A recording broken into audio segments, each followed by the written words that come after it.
hello. What's up tonight, everyone? Welcome. Fine Thursday to you all. Why is our chat white? Chat. Oh, there it is. Good to see ya. What is up, Oblog Squares, Dylan, Hunter, Luke, Elucid, Jar Jar Binks, God. Oh my God. Jar Jar Binks. Okay. So, I'm not a Star Wars expert, but I'm pretty sure Jar Jar Binks is like the worst Star Wars character of all time. Is that something you could say? Is that an unpopular opinion in the Star Wars world or a popular opinion? Well, Lord, welcome to Fishbowl. Thank you so much for your subscription. Big super for you. Thank you. He's a main villain. Wait. Oh, in the sense that people love to hate him? He's not the main.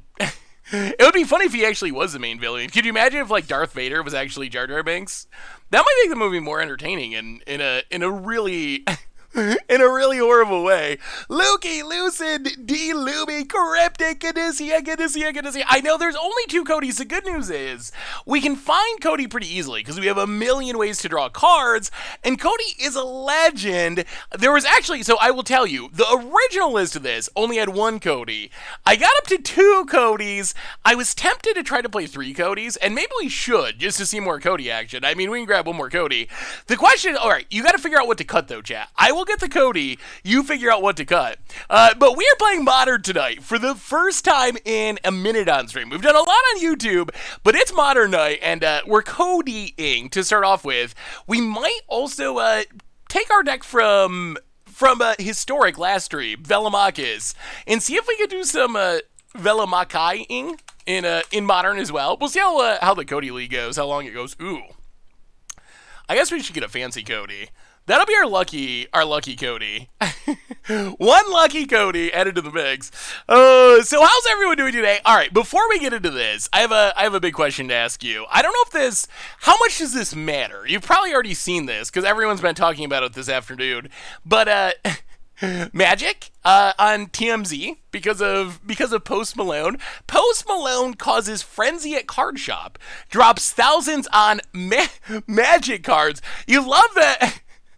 I love that they don't really know what it is. They have to put quote around Magic because no one actually understands what it is. Apparently, Post Malone likes Magic and went to a game shop and bought a bunch of cards and rumors that he bought a Black Lotus and all this stuff, wearing Magic shirts on TV. Like, is that a big deal for Magic? Is this Magic taking off into the real world? And this doesn't seem to be a sponsored thing. I think it's just like Post Malone, who I don't really know hardly anything about Post Malone. I know he's like super famous. Like he's a super famous musician, like top 100, chart type musician.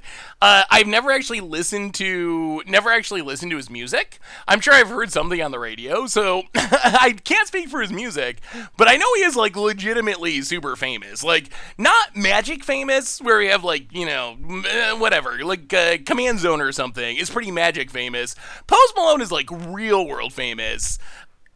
Do you think this will lead to more people trying Magic? Do you think this will like bring Post Malone fans into the game? I mean, it can't hurt, right? It's probably not a bad thing. More importantly, is Post Malone's music good? Should I listen to? He's like top 10 chart musician. Okay, even more famous than I realized. Only when he drops. We gotta get him to cover Jason Mind Sculptor Better Than All. Did I ever play that for you? The best Magic track of all time? I can't remember if I played it on stream or not. I should probably... Okay. Do you know what it is? Do you know what Jason Mind Sculptor Better Than All is? If not, I might have to play it for you because it is hilarious. It is Patrick Chapin, Magic Pro, actually made a rap album with, I think, a fairly well-known producer. No. This is a long time. Okay, I'm just going to play it for you. I'm going to play it for you. It's ridiculous. It is absurd. And it's not a joke. It's meant to be like actually real. The band, I'll just put it up on here. It was produced by Spruik, I guess. And the band is The Gathering from their debut album. It is sung by Patrick Chapin, and you just enjoy this. This is This is a great piece of Magic's history. Hey, what's up, Jimmy? All right, just enjoy it. It's only 3 minutes.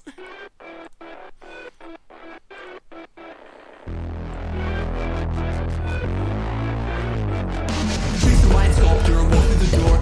My life's better than ever before. It's not just that I'm winning a ton. It's not just that Blue's back #1. It's not just that I'm having more fun. When I was having more fun than legally done. Jay changed my life in all the best ways.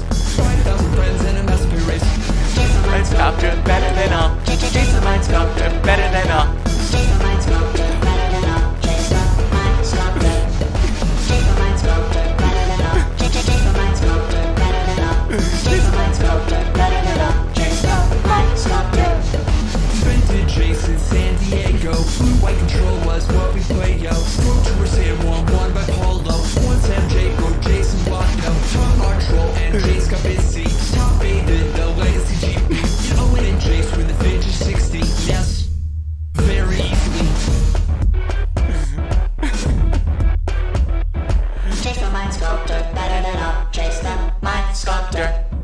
Chase held Raptor, USA man. MJ's top 8 in Amsterdam. Augie owned vinyl, we understand. License standard, Mono J's plan. Go Tour Paris match, weekend indeed. Help player of the year, Brad Nelson succeed. What's more top 8, cause of Tezra please. Who Chase is a team, player with ease. Jason White sculptor, better than all. Jason White sculptor, better than all. Jason White It gets better. It gets better. Don't worry. sculptor. Jason White sculptor. Wait for the breakdown. Wait for the breakdown. Jason White sculptor, better than all. Jason White sculptor.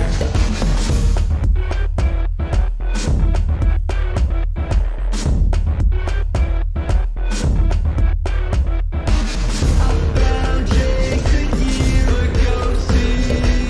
Or should I say that Jace found me? I never lived life so successfully. Within a week, met the woman of my dreams. Trying to tell everybody alive. Find Jace, well, he's still 25. Big seal brainstorm on swimming guys. Ultimate, they never survive. I've been putting protected cases on hundreds since they had Jace faces. Four abilities cover all bases. True is every card game has aces. Jason White sculptor. Single-handedly responsible for the resurgency of the American magic scene. Jason White sculptor. You complete me. Jason White sculptor, better than all. Jason All right. So, what could be better than that? See. So I mean, it's cool that Post Malone. It's cool that Post Malone is interested in Magic, but I don't know. We already have Chapin, so why do we need Post Malone? I mean that's a top 40 hit. Call Billboard. Hey Seth, do you think they might do more FNM promos where you can play celebrities like they did with Mr. Beast? I mean, it seems like a possibility. So anyway, I don't know. It was the Post Malone thing that made me think of that. So if you've never seen it before, it is kind of hilarious. It's just hilarious how straight-faced it is. It's not a joke. It's not like MTG Remy where it's like a parody that is geared for the Magic community. It was like a straight up like serious song that just happened to be about Jace, which I think is the best thing ever. Jason Mind Sculptor, better than all. Jace the Mind Sculptor. And then the auto-tune breakdown. Anyway, we're here to play Magic. I built the Dragons Approach deck, ended up going 15-0 with it in historic rank. That's crazy. That is absurd, Wall of Chaos. I didn't realize it was that good. So reminders, replay YouTube. That's where you can find all the old streams, including this one in the future. The Dragons Approach deck we played on stream, that's really good. I didn't realize it was that good. On the normal YouTube, we had some sweet Against the Odds action yesterday. Strixhaven Stadium. Check it out if you're interested. Tomorrow for Much Brew, we are standarding, we are moderning for Much Brew tomorrow. Playing a pretty sweet deck. A deck that it's got me nostalgic. It's got me nostalgic for Modern Horizons 2. We're playing a Modern Horizons 1 deck that I don't think we've ever played before. So check that out on the YouTube channel. A reminder that our sponsor tonight is Card Kingdom. And maybe you need some magic cards. Well, you know you can get them. CardKingdom.com, even get a free Scoop Soldier sticker. Just let them know you want one in your order notes and they'll hook you up. So thank you to Card Kingdom for supporting the show. Otherwise, merch page, tokens, t-shirts, playbets, good way to support the stream and the channel and the site. Donations, always appreciated. Never required. $2 or more gets your message read on stream. We are Codie, Tanos. Hey, Tanos, how are you? Good to see you. And yeah, so tonight we are heading to Modern. And we are, you think Electro Dominance is the cut? All right, we'll cut Electro Dominance. That's probably the best option. So the idea of this deck, here's the plan of this deck. We are a free spell-based deck. We got Restore Balance. We have Ancestral Vision. We have Crashing Footfalls. We can actually cast these cards, but we have a bunch of ways to cheat them into play. We have As Foretold. Just lets us cast them to wrath everything with Restore Balance, draw a bunch of cards, Crashing Footfalls. We have Electro Dominance. We can play at X0 even, cast one of them. We're going to go one of them, though. But our biggest, baddest new addition is Codie. The trick of Codie is, we can play Codie, we can activate Codie if we cast a 1-mana spell, like a Serum Visions, a Sleight of Hand, a Flame Slash. We know that 100% of the time, hey, what's up, Blissful Jeans, how are you? We know that 100% of the time, we will hit one of our free spells, and those are the most powerful spells in our deck. So that's kind of what Codie does in the deck. Codie can also, like, ramp us into Collected Conjuring, let us play multiple things in a turn. Of course, we also have Collected Conjuring, another way to play our free spells. Our deck is overloaded with sorceries, many of the free spells, many card draw, Greater Gargadon to go along with the Restore Balances. We'll see. Is Codie going to be good in this deck? We're gonna find out. We're gonna find out and see how good Codie actually is. I hope it's sweet. I mean, I can see the potential of Codie in this archetype, and I think the free spells are the biggest reason that I think Codie might have the most potential in Modern. I still think it's kind of a jank card. I don't think it's gonna like break Modern or be top tier or anything, but I've been trying to build around it for Standard, so we'll see. Maybe Modern is the best hope for Codie, but anyway, that's deck number one. If we get through Codie Conjuring, deck number two as a backup is some Velomachus action. In this deck, it appealed to me because it reminds me a lot of the deck that we played in Historic. It's kind of the same idea, but with a bunch of upgrades. So the main idea, Indomitable Creativity, sacking a Dwarven Mind token, getting Velomachus, chaining the other Time Warps, and Savor the Moment, a really weird free spell, or extra turn spell, that actually works really well with Velomachus, even though we don't get to untap if we can't take an extra turn with it. Velomachus is vigilant, so it doesn't matter. Otherwise, it's just kind of modern stuff. Gross Pile to ramp into our plans. We can play some Planeswalkers and take extra turns. So that's our backup deck. But Codie is first and most important. So that's what we're starting with. So let's jump into a Codie league and see what happens. Gosox, how are you tonight? Good to see you. Good to see you. Welcome to the Fishbowl. Thank you so much for your subscription. Big soup cheer for you. I mean, Jason Mind Sculptor is better than all. If we play the Velomachus deck and we draw Jace, we gotta all sing the song all together now. The song. It just cracks me up that someone even did that. Blue Collar Man closing in on 2-year resub. Welcome to the Fishbowl. Thank you so much for your subscription. Big super for you. Thank you. Ooh, chat, I got a question for you as we're getting into this. So, we have an upcoming Commander Clash theme we're thinking about of doing no banned Commander. Because we just did that big ban list podcast. So we were thinking, what would it look like if we actually played no ban list Commander? So the question I have for you, let's say we're going to do no ban list Commander Clash. Do you think it would be better if the decks were, I guess, kind of CEDH-ing? Like, so here's the thing, like, if you just unban everything, it would be very easy to be, like, really broken CDH deck. So do you think that would be more entertaining? Or do you think it would be more entertaining if it was, like, kind of normal Commander Clash decks to some extent, but also playing ban cards? So, like, I want to build like a Panharmonicon deck that also has Primeval Titan, that also has Sylvan Primordial, that also has like Recurring Nightmare. Would you rather see that, or would you rather see like, all right, we're playing Leovold as our commander, and our deck is filled with tutors and and trying to do like whatever Leovold Wheel, and we're just doing that over and over again.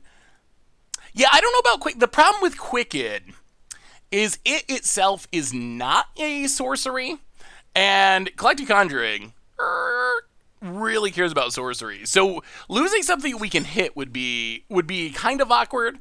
Stream mode achieved. Yeah, I gotta fix the record. This hand. No way to cast our free spells. We do have a Collected Conjuring. I don't know if this is good enough or not. Huh. We're on the draw. Probably not. Let's just... well, alright. This will keep. Serum Visions for literal days. Gargs to the bottom? Well, go Serum Visions. I want your deck to be filled with tutors. Maybe do a poll. A poll could be a good idea. So figuring out the exact details, I think we can handle, but I was curious about no lands, that's not great. I was curious about the overall power level, because I think one direction it goes is like, someone plays Braids as their commander, someone plays Arreo as their commander, someone plays Leovold as their commander, and then because everyone's playing these busted commanders, you also have to play like all the somebody's Serum Visions. Oh no. This is going incredibly poorly. Wow. There are no lands in the top of our deck. No, none whatsoever. Alright. Omen of the Sea. Not feeling great about where we're at now. Now that we've missed 2 lands in a row. We've dug very deep, too. We've scryed 4 cards to the bottom, so we had 1 land in, like, 15 cards? That is awkward. Hiva Blue, oh god. Hiva Blue, welcome to the Fishbowl. Thank you so much for your subscription. Big soup cheer for you. Thank you. Well, that is a land. That is, I guess, somewhat helpful. Serum Visions. Alright, that's a land. I guess we keep Electrodominant. Well, Electrodominance doesn't even work. Teferi is really good against our deck. Serum Visions. Number 4. Electrodominance. Bottom and... bottom. Yes, this is bad news. We got off to such a slow start. I think we needed Codie. That's a problem. Do you play EDH on here? I'm building my collection slowly. What should I branch out to next? Yeah, we do Commander Clash on Magic Godlight. Hey, what's up, McGarry? How are you? Good to see you tonight. Did you not sell my joke? Oh, what was a... Oh, opponent might be comboing off with Velomachus. What was your joke? Polymorph. Look at the cards. Okay. Oh, it is Velomachus. All right, well. And, well, fair enough. Well, we get to see Velomachus in Standard one way or another. Lucid Haseth might be a small-time Magic commentator. Any suggestions to emulate the best? Ooh, well, Lucid, thank you for the donation. So, like, are you doing commentary on matches? I think the big thing is, I think you gotta be yourself and kind of, it's such cheesy, horrible advice, but I mean, if you're doing matches, it's actually kind of tricky. My advice would be to watch, all right, opponent extra combat, watch is our opponent stream sniping? Watch, well then, that's probably why they knew they had to get that Teferi down. Okay. What happened?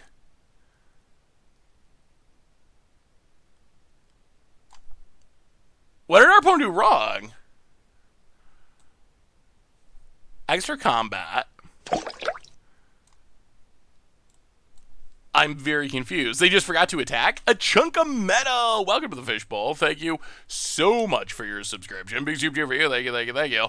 Well, Scalding Tarn. Crack it. I mean, it says that they cast it, but then they didn't attack, so maybe they just actually forgot to attack. Well, let's see if they have Force of Negation. As foretold.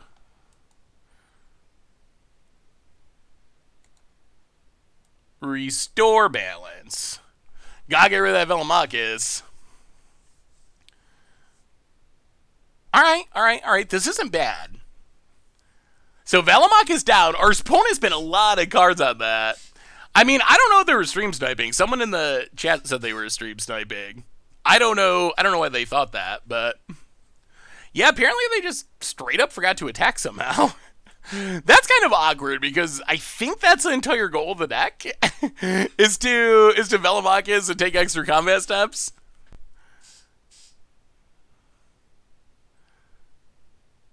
A more casual game would be better if you want to see whether the card should be banned. Yeah, I think that makes sense. 1, 2, 3. Keep the good ones. Pass the turn. Teferi can bounce our as foretold. I mean, Teferi's still pretty obnoxious. Yeah, I think more casual might be the way to go. I feel like if you make the spikiest decks without the ban list, wow, picks up their own Omen of the Sea.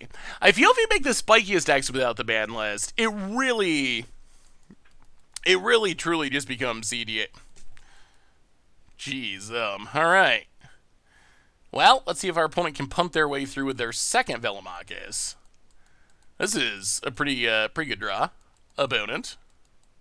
Whiff, whiff, whiff, whiff. Show us that whiff. Come on. No extra turn spell. No extra combat spell. Opponent's thinking. I feel like if they hit an extra turn spell, they would just be going. Oh, I see what you're saying, this people. I feel like even if we do no ban list, that we'd probably still ban Power 9. I feel like you can't really learn much about Power 9. I feel like if you let the Mox in Black... Wow, they whiffed. I feel like if you let the Mox in Black Lotus into the format, then it just ends up being... Who draws the most fast mana? Like, I don't even think you'd have a game. It would just be who draws the fast mana, that person wins, regardless of what the rest of their deck was doing. So I think we'd still have to keep the Power 9 ban most likely. Well, as foretold. Restore balance number 2.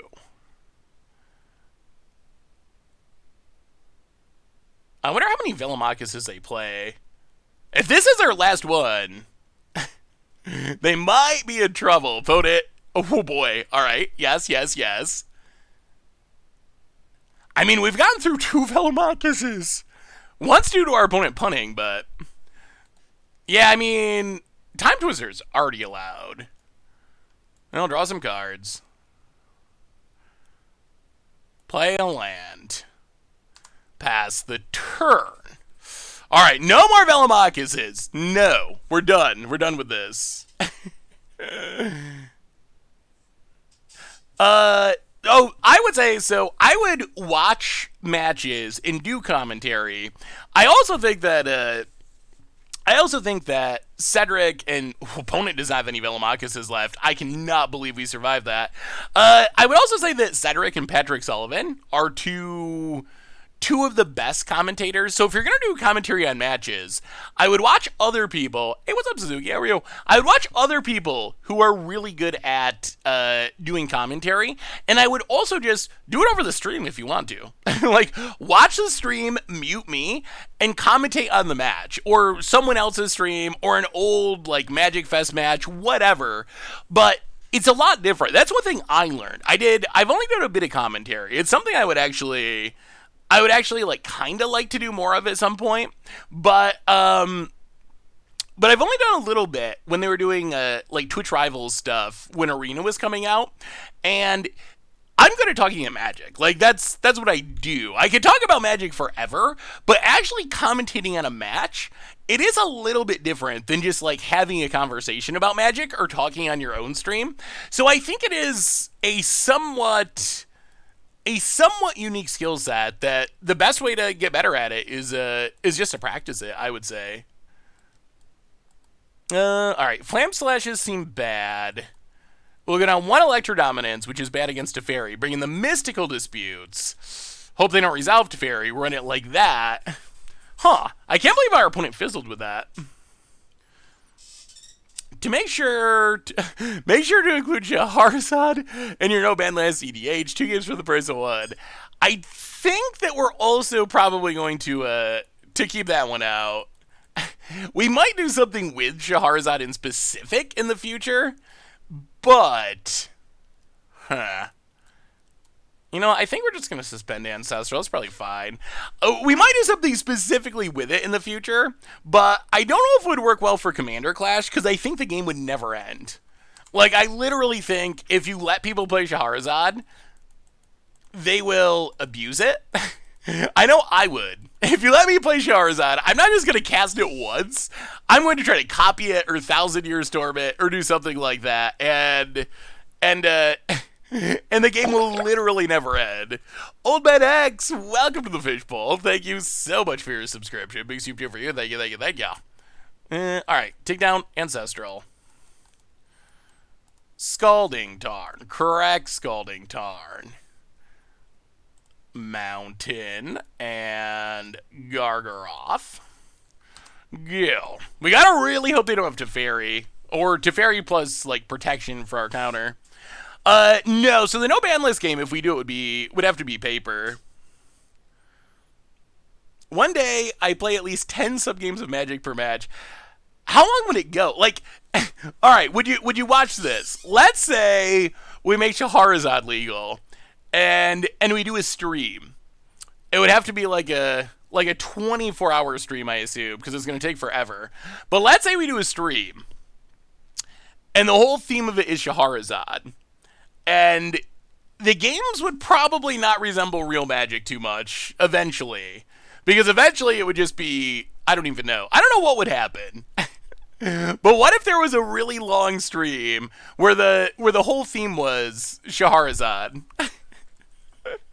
You like the idea, Jake Jesus? Oh. You could have a couple of days, I think, to check. I think it would actually be kind of hilarious. Oh my goodness, they have it again. So, oh my god, that's Emrakul. Okay. Well, we need to draw a way to restore balance this turn or we are dead. We have ways. Please not Codie here. This is not Codie's time to shine. Come on, deck. Come on, deck. As foretold, Electro Dominance, please. Come on. Come on. Gargaroth. Alright, well. Huh.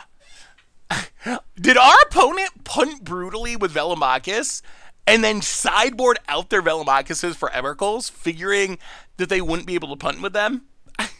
Are we playing against Tomer? It kind of feels like that what happened. Our opponent started with Velomachus in the main deck. It did not go well. And they're like, all right, let's just guarantee that our polymorph target will finish the game. There's no chance of it whiffing. There's no chance of misclicking. Like, Emrakul just closes it out. I have to copy a sideboard of my unstable cube, so whoever drafts Spike Tournament Geyser can go crazy. Ooh. Yeah, having more silver bordered commander would be fun. That would be another theme that I think could be interesting. I think, so we haven't done too much paper commander. I think in general, wow, it's a lot of collected Conjuring. In general, I prefer Moto Commander. But one of the things I like about Paper Commander is it does let us do things that you just can't do on Moto. Like, in Paper, we can play Silver Border, we can play No Ban List. Zyre for the 37th month. I actually had a sorcery-only deck before Codie. Now it is the perfect commander. Ooh, yeah, if sorceries is your theme, Codie is pretty excellent. I learned the hard way. Oh yeah, well, this is our first Codie match. We got a ways to go with Codie. I learned the hard way testing for Against Odds today. You cannot cast sorceries during your opponent's turn with Codie. that is apparently against the rules. Crashing Footfalls. Well, maybe we just make rhinos.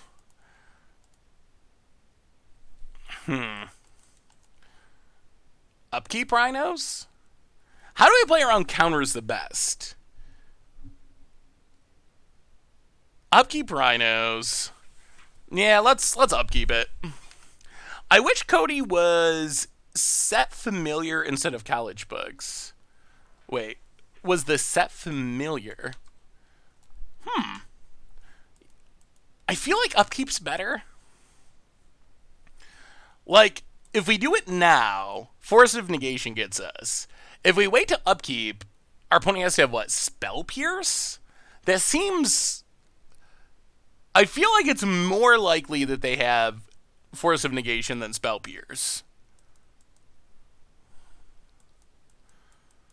Well, you can't dispute a red and a green card for 1 mana. Shouldn't you see the truth first?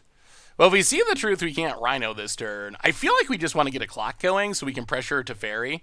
I think we're going to Rhino this turn. Next turn, we can see the truth and try to find lands. And then we can start Collected Conjuring. All right, Electro Dominance. I don't know, maybe there's something that we should be playing around that I'm not thinking of. I feel like this is the best way, though. All right, 2 4/4s. Resolves. Your go opponent. Don't Velomachus us. Harmless offering Codie, would that be possible? Yeah. I'm not 100% sure. I guess how effective it would be would probably depend on the matchup and how far behind you are when you cast it, but that would be a thing you could do. That would kind of be a funny sideboard plan for this deck. Maybe we should have Harmless Offering in the sideboard. I could see, against like Heliod or something like that, giving it to the opponent actually seems pretty reasonable. Well, let's see the truth. I think we mostly want to land. Alright, Scalding Tarn. That gets us to Collected Conjuring. We gotta kill our opponent before we die to Velomachus or Emrakul. Who in your commander play group would be most likely to play Toroff? I'd play Toroff if the list was spicy. We don't really have a mono red player. I guess I would say Mir Richard would probably be number 1. I'm not a mono red player either, but I like spicy decks, and I think Toroff is an interesting commander that I haven't played yet. Opponent, Sacred Foundry, tapped. Our opponent might be just trying to... They might have to Velomachus here. Emrakul's not going to win through 2 Rhinos. Hit ya. Scalding Tard, crack it. Ugh. Yeah, I mean, we came here to conjure and Codie. We were gonna do it. We could like leave up sack our land to try to hit Mystical Dispute, but well, let's see what happens. Collected Conjuring. There's a Force Negation pitching a Time Warp. Well, let's see what our opponent could do. Brown Fake TV, welcome to the Fishbowl. Thank you so much for your subscription. Big super deal for you. Thank you. We are playing Codie in Modern today, opponent. All right, shouldn't be able to. Oh no. Yep, Dwarven Mine. Oh, please hit Emrakul. Please hit Emrakul. Please hit Emrakul. Wow, they have had this every single game. Very, very consistent, apparently. Opponent says it's 50-50. All right. Well, they won the coin flip. Do they win the Velomachus flips? So opponent knows if they hit Emrakul, they're dead. So they must have 2 Emrakuls, 2 Velomachuses.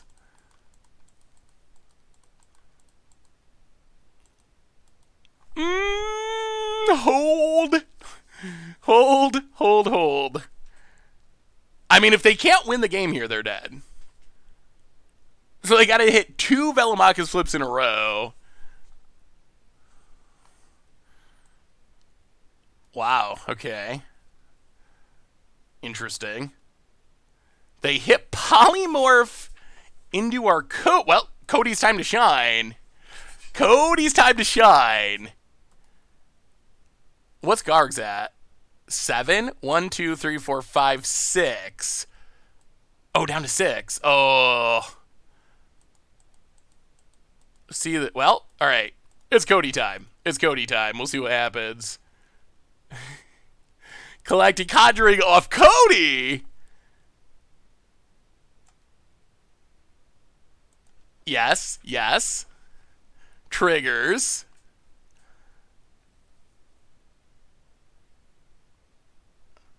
I don't think we want to cast that. Collecting Conjuring. Ouch. Wait, we hit 4 restore balances? Okay. That was awkward. Take a Spire Bluff. I mean, I think we're still okay, though. Because we get to sack... we get to sack everything and win with the Gargaroth. So we're still good. I just want to see Codie do something, but Codie did not come through. 4 restore balances! How is that possible? Wow. That was wild. Our opponent hit the 50-50, did not hit Emrakul, but then whiffed with maybe Velomachus is not that good. Because our opponent has... our opponent is fizzled with Velomachus every time. And we get there. I mean, Codie did do something. I don't think Codie really helped us win that game.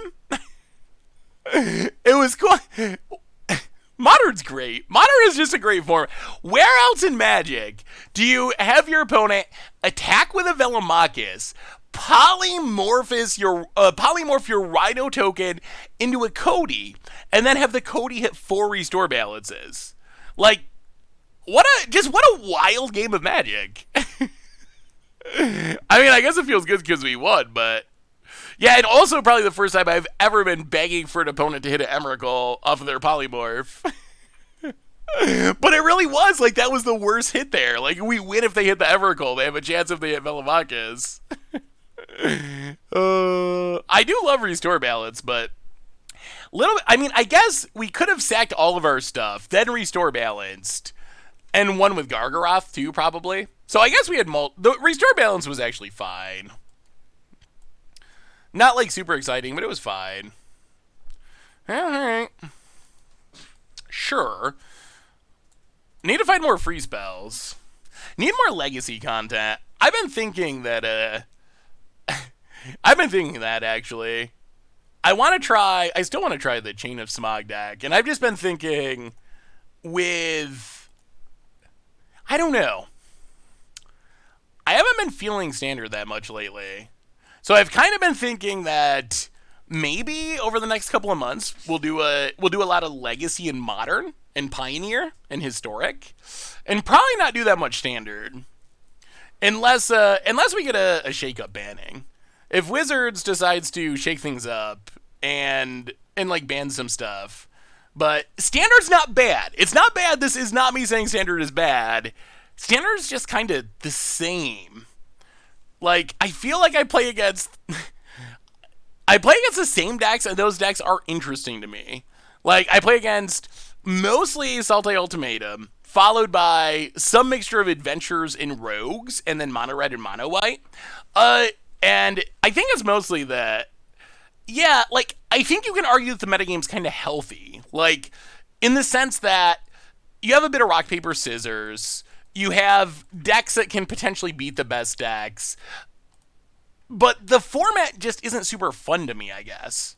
Like, the way you beat the ultimatum decks is to play decks like Rogues that have a clock and a ton of counters. And then I guess the way you beat the Rogues deck is playing like Mono Red or something that just gets in under it and doesn't care about what the Rogues is trying to do. It makes their stuff too slow.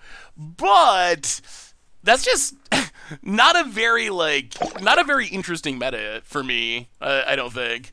Squeakies! At the same time, I don't think this is unique in the... Eldraine is uniquely broken, but it's also normal that once you get towards, like, this summer, towards the rotation, that is also the... Man, I wish we had hit some red mana.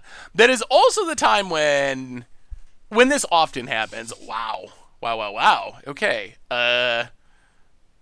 Sure. Rhino. No spell quellers. No counters of. Wow. Just nothing. All right. Well, we will accept just nothing. we are okay with that. Welcome to the Fishbowl Squeakies. Thank you for your subscription. Big super cheer for you. Thank you, thank you, thank you. Stadium might be the answer. That's actually, honestly, I think the Pest Stadium deck was the deck that I have had the most success against the Ultimatum deck with out of Jake decks. Toadette Waterlug Grove. And are we Cocoing? Yes.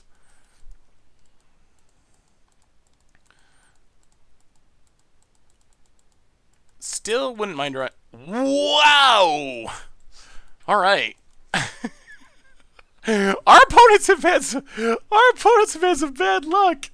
Codie's coming for next week's Against the Odds. Skyclave Apparition. Alright, can't sack that. Red mana. Codie. Either one. Ooh, collected Conjuring. I'll go to combat. Attack ya. Opponent takes it. Pass the turn. Hey, what's up, Abzed Wolf? How are you? With the injections in Historic from Mystical Archives, do you think that the power level is high enough to where some of the banned cards could be unbanned? Whew, that's a good question. I'm gonna have to pull up the Historic ban list. We'll actually go over it. I'm actually kind of curious now. That's not something I've even thought about at all. Hey, thank you for the cheer. Goldfishy. I appreciate it. Thank you, thank you. We'll look at it after we go to sideboarding. See if we can close out this game. Alright. Garg's taken down. Well, certain patience.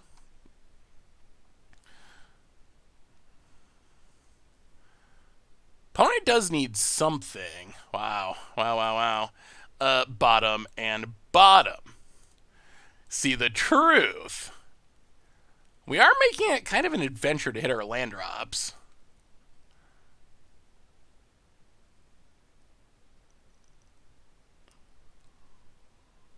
Oh! Well, no matter how bad your collected companies are, if you hit a lot of them, it'll probably work out. Supreme Phantom, Skyclave Apparition. Yeah.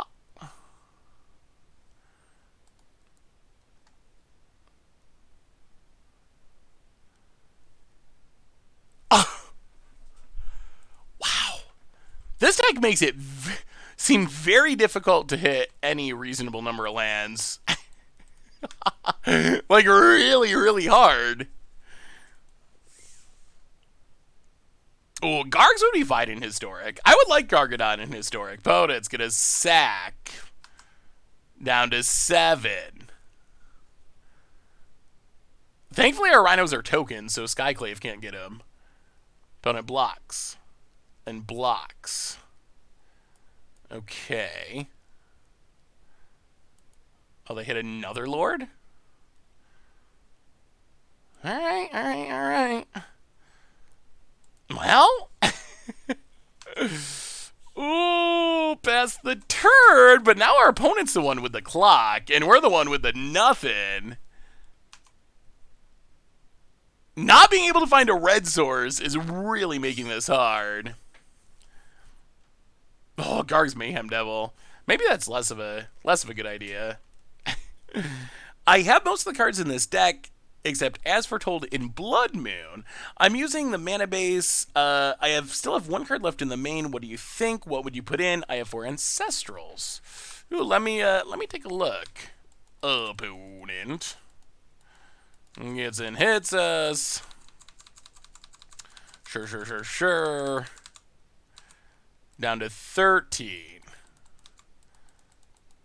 Take down Gargs. Wow, we cannot. We have, like, just no lands. No.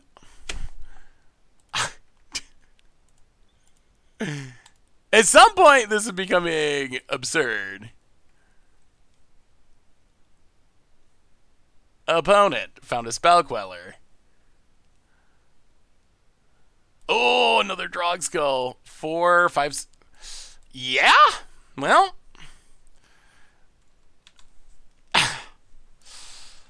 Oh, why not take as foretold?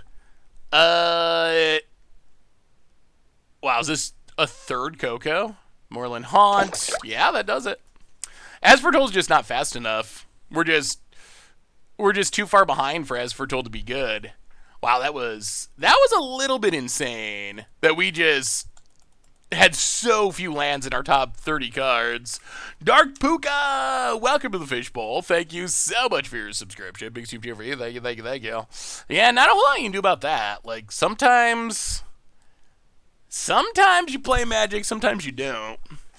Would this deck be better as Jank colors and run Peleka Predation as junk colors and run Peleka Predation or Beleged Recovery? I'm not sure about that. I think Peleka Predation would definitely not be worth it. Beleged Recovery is like kind of interesting to me, but I'm not sure it is.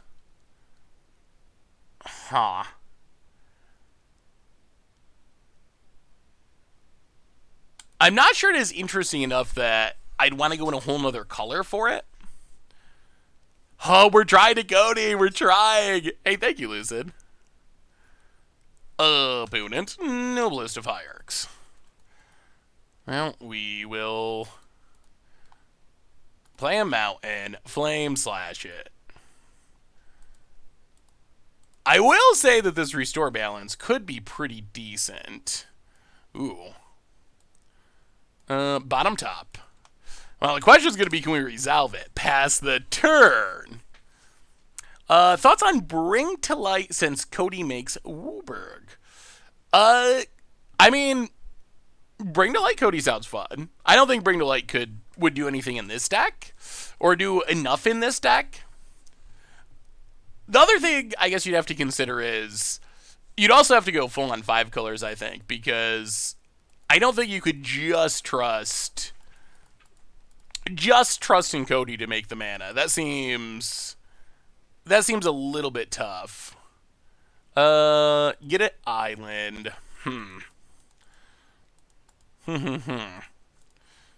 Well, Pillage. Blow up a land. Pass the turn. Bring to Light hits Codie and Collected Conjuring, though. Selfless Spirit. Opponent gets and hits us.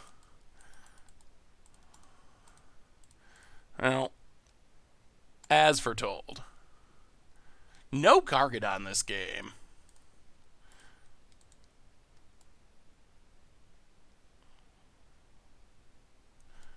Restore balance. Get rid of your dorks.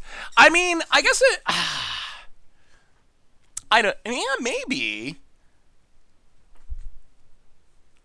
I still think the mana would be kind of the concern. I feel like if I'm playing Bring to Light, I want to be hitting like Tybalts and stuff. So, I honestly don't think I would just play Bring to Light in this deck. I think if you're having to like Bring to Light for Ancestral Vision or even Crashing Footfall, it becomes a lot less appealing. Like 2 Rhinos for 5 mana. We're playing Modern. 2 Rhinos for 5 mana is not all that exciting. 2 Rhinos for free, that's very exciting. Ugh. Alright. Well, sure. Unfortunate timing. Well, I guess we suspend Ancestral. Play Fiery Islet. Crag Fiery Islet. Pass the turn. Skyclave's been good against us. Should have played the land first to make the opponent discard an additional card. Well, we would also have to discard an additional card. So, I don't know if that... Well, maybe it's worth it there. But it's either we're both up or down 1 card or not. That's a That's a reasonably good draw. Not bad. Not bad, Anger of the Gods. Not bad at all.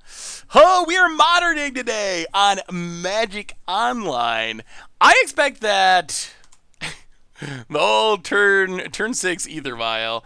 I expect that Modern Horizon spoilers will start in 2 to 3 Mondays. We don't have the exact date yet. It hasn't been announced. I'll take a certain visions. Could use a Codie. Sleight of hand. How long until this comes down? 2 turns. Well, bottom top. Go attacking. Get in there, illusion. Command Zone posted a tweet with Post Malone. Interesting. Yeah, we were talking about Post Malone being playing Magic, and an article being published about it on TMZ. I haven't actually seen the tweet, opponent.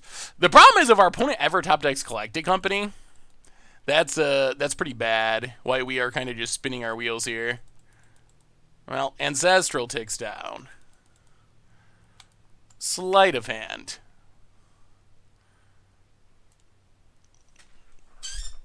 Take Gargadon. Flame Slash. Did you draw Coco? Or something similar? Yes. Rattle Chains. Oh, Ancestral is the slowest. Played fairly, it is the slowest. Well, suspend the Gargadon. Go attacking.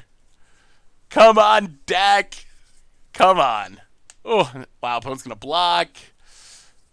Sure. No top deck, please. What would it take for you to have the J-Song as your ringtone? How do you do that on an iPhone? Can you set your ringtone like that? I remember being able to do that on like old flip phones, but I'm sure there's a way. I guess I've never changed my ringtone on my iPhone 12. All right, we will draw 3, hopefully. Okay. Play as foretold. Rhino. All right, opponent. I think we might have got there. Have you played any fun Plumb the Forbidden lists? Ooh. So, we played some Plumb the Forbidden in this week's Against the Odds. Opponent's finding all the rattle chains. I only got the iPhone 12 for free. Is there actually a way to... I would put it on there. I would say $5 worth of donations. If there is a way to do it. I don't know a way to do it, but I would have Jason Vine Sculptor better than all as my ringtone. I mean, I would do that for free. It's a jam.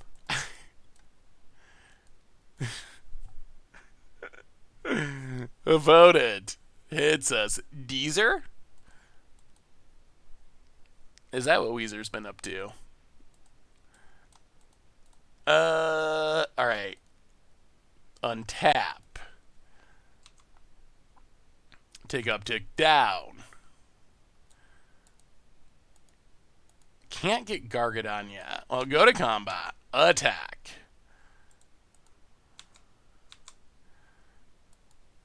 Hit ya. How can we lose? How can we lose? 3, 4, 5, 6, 7. Huh. Very awkward. What are the reasons behind trying Codie in this deck? Isn't it too messy and slow? I mean, I feel like Codie... We haven't drawn it much somehow, but I feel like it has potential to be powerful in this deck. What do we do with this? Oh no! Two $5 donations. Jason Mind Sculptor, better than all. Your mother wants to talk. For your new ringtone from Lucid and DTHDFT.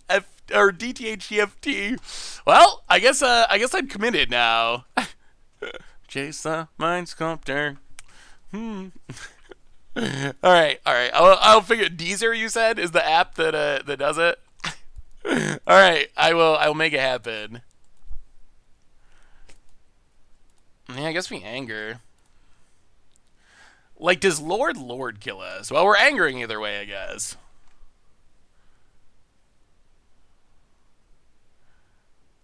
Alright, opponent hits Force Negation. Well, Rhinos. I think we're good, though. Even if they Coco into... They'd have to Coco into, like, some weird sideboard card, like Deputy of Detention. Otherwise, I think we're good. It is 1-1. We lost the first one, won this one. Well, that didn't go poorly. You have to listen to Cardboard Crack by Billy the Fridge. It's a pretty good MTG rap. I kind of remember that one. That's another old one. How are you, Ivy? Your chair needs some lube. Is it getting creaky? Can you hear it? Yeah, I'll have to do something about that. Creaky chair is no good. Looking at MTG Goldfish said otherwise. Some 2-3 have a lot of variety. Maybe tournaments are a little different. As a metagame, you have very few specific decks. Wait, what are we talking about? Yeah, let's run it back. That seemed to work. Have you heard MTG Remy songs? I've heard a lot of them. Yeah. MTG Remy is pretty hilarious. I didn't realize, honestly, and I don't know how this happened, I cannot for the life of me figure out why... Oh, okay. You're good at Wingsting. I cannot for the life of me figure out why MTG Remy, I only heard of him this year. Like, apparently MTG Remy's been doing this for years, like many years, and I honestly didn't know who he was until this year. And it kind of blows my mind because his content's so good. Like, his songs are so funny. He has good production values.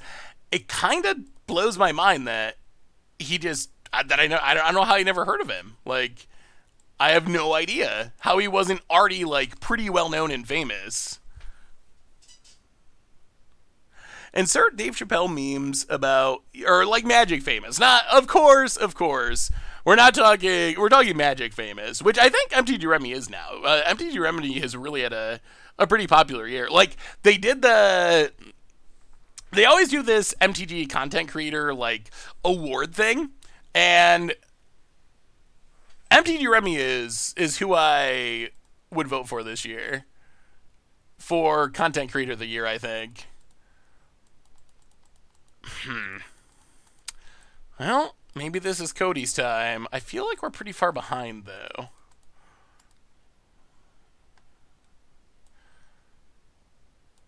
Okay. Well, opponent's off to a fast start with a lot of mana. Hey, what's up, Donos? How are you? Hey, Seth, can you let me know if you've gotten my email about my arena deck? No pressure to respond right away. I want to know if you got it. Ooh, well, what is your email, Mega Magikarp? I'm sure I have. I know I have quite a few emails and decklist emails over the last couple days that I have not gotten to yet. So I would say I'm like 99% sure it's there, and I just haven't gotten to it. But I can try to give it a look.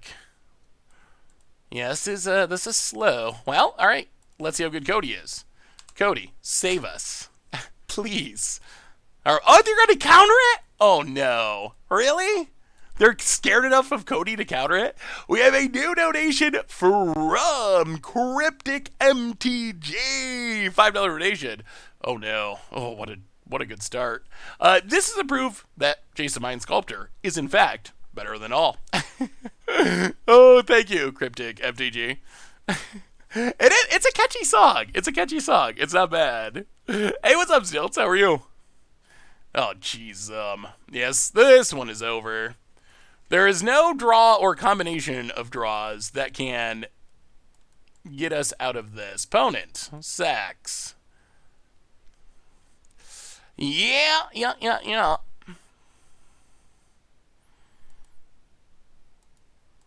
Opponent hits us. Probably has more. Oh, the Selfless Spirit's so obnoxious. This deck is really. Oh my god. This deck is really unbelievably tight on lands. I don't know if I've ever played a deck. Are there just like way too few lands in this deck? It feels like we are constantly. Well, we can't anger because of the Selfless Spirit, so it would just. It would kill Selfless Spirit, but not do anything else. Alright, bonus X. Well, we'll see. If our opponent has nothing forever. There are 19 lands in the deck. That should be enough with all these cantrips. I don't know why we're constantly. I see a Cryptic, have a good drawing class. We're just constantly struggling for lands. Is there less guess on Commander Clash by choice, or is it just that it hasn't worked out much? Well, we did the one guest season of Commander Clash. I think it is weird that the lineup didn't change at all between seasons. That's something that we never really done before. So that was a choice, but it is different. But in general, all right, yeah. Well, in general, we don't really have too many just random guesses. We did the one guest season thing, and I will say it was fun to have a lot of people on, but I don't know. What did you think of the guest season? My experience with the guest season was the guest season was a lot more work to organize, for one thing. It didn't seem like it was meaningfully more popular than just a normal season. So it didn't seem like there was a huge response from the audience. I think one of the biggest things is, and you notice this if you go back to old seasons, like where Vince came on first, Jen came on first, Tom came on first, Krim came on first, or whatever. It takes a few episodes to get some sort of chemistry going. So that was one of my biggest concerns with doing a guest season period, is I think part of the fun of Commander Clash is like the kind of the banter and the running jokes.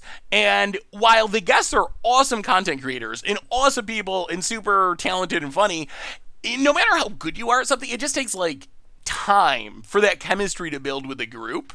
So that's one of the challenges of doing guests, is a lot of times, unless it's a guest that has already been on the show a bunch, like Vince, for example, or Tom. They've been on the show so many times, and we've done so much. I think that the chemistry would still be there, but yeah, when you have random people that you've never played a game with each week, it's a little different vibe. I think there will be a Tom guest episode at some point. I was actually just talking to Tom on Twitter this week, and he said he was down to come on for a guest episode. So I would not be surprised if there was a Tom episode at some point. Alright, suspend Ancestral, go. I mean, I don't think Tom will return to be a full-time player. Tom, I think, he's kind of adulting and doing his real world stuff. He's not streaming like he was used to. He said he still keeps his collection up, but he's just not really doing full-time Magic content stuff anymore. So I don't think that Tom would come back for a full season, but I think for a guest episode, I think Tom is very likely to come back soon. Blu-ray, that would be interesting.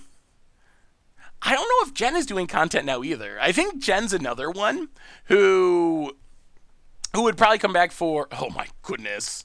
Oh, well. Yeah, I think our opponent won. That might literally be the game. Huh. So what pathways to victory do we have when we cannot cast any of our spells? Is there even? Do we just scoop? I mean, yeah, I guess pillage is in the deck. I guess we can find a pillage before we get Tron out of this game. We're going to have to find it really quick or we're getting our ancestral countered. Yeah, it still costs 0 mana when it comes off suspend, though. And we don't have white mana. Meta Reshaper. Yeah, so I guess it's finding a pillage. Maybe. Or Codie beats. Codie beat down. That's the power of Codie. If we get Chalice locked, Codie can go on the offensive. That gets countered. Well, I swear to God, this deck has way... We should be hitting more lands than we do with this deck. It's kind of blowing my mind how hard it is to find lands. It really is. Yeah, I played Hoffrey for tomorrow's Commander Clash. Every game, no matter how many cantrips we cast, we just miss land drops like crazy. Yeah, tick down. Well, the pillage plan's not going to work this turn, that's for sure. Not a land. Well, let's see if we can see the truth for a land. Well, there's all of our lands. Well, take an island. Play the land. Should invite MTG Remy to your podcast to jab with your Blood Moon guitar, maybe a parade. That could be fun. MTG Remy would be a super cool guest. Opponent going to find a land. All right, more Eldrazi temples. Ugh. Huh. Yeah, that's a clock. Yeah, Chalice is probably the single best card in Modern against our deck. It is really good. I cast my commander sometimes. I've gotten better at casting my commander, and I've also gotten more aggressive and played more variety of decks, I think. Another map, yeah. Well, we have also not done a great job of finding Codies. Boom. Draw some cards, opponent. Ticked out Garger. Alright. I'm not sure there's anything we can spin into that's relevant, unfortunately. Oh, so close.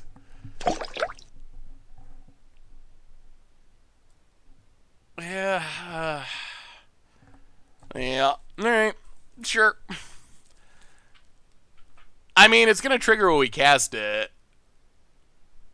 I mean, I'll show you.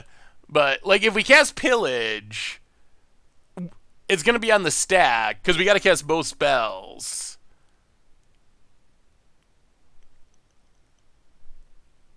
Like, this triggers when a spell is cast, though. And we have to cast both spells before anything takes effect. So, like, we cast it, but then we cast Restore Ballads, then it gets countered, and then Pillage resolves, and we lose. Yeah. Triggered ability. Pretty decent. Oh, that was close. Anger doesn't seem good. Blood Moon, maybe. Blood Moon and Shenanigans? We gotta draw more Codies. They're in our deck. As our lands. We just don't find them very often. Alright, go down to See the Truce.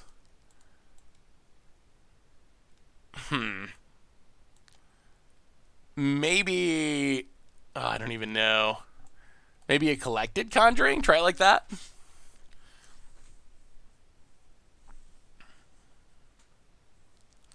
Yeah, the orders... I mean...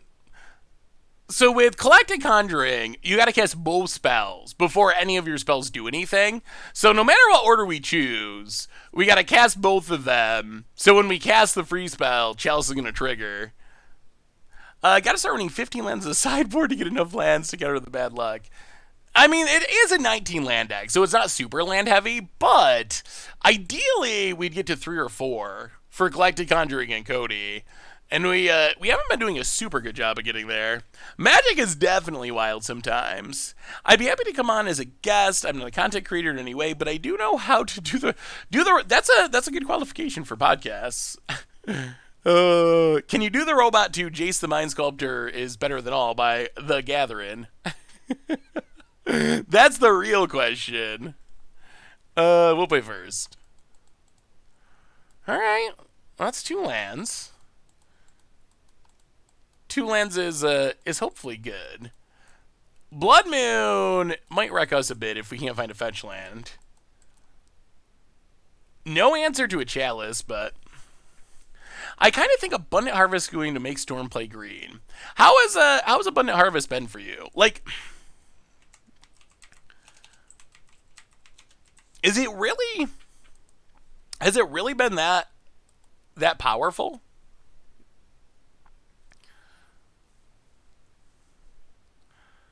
Really?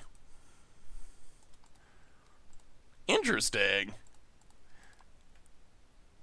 It makes sense to me in, like, Spellslinger decks.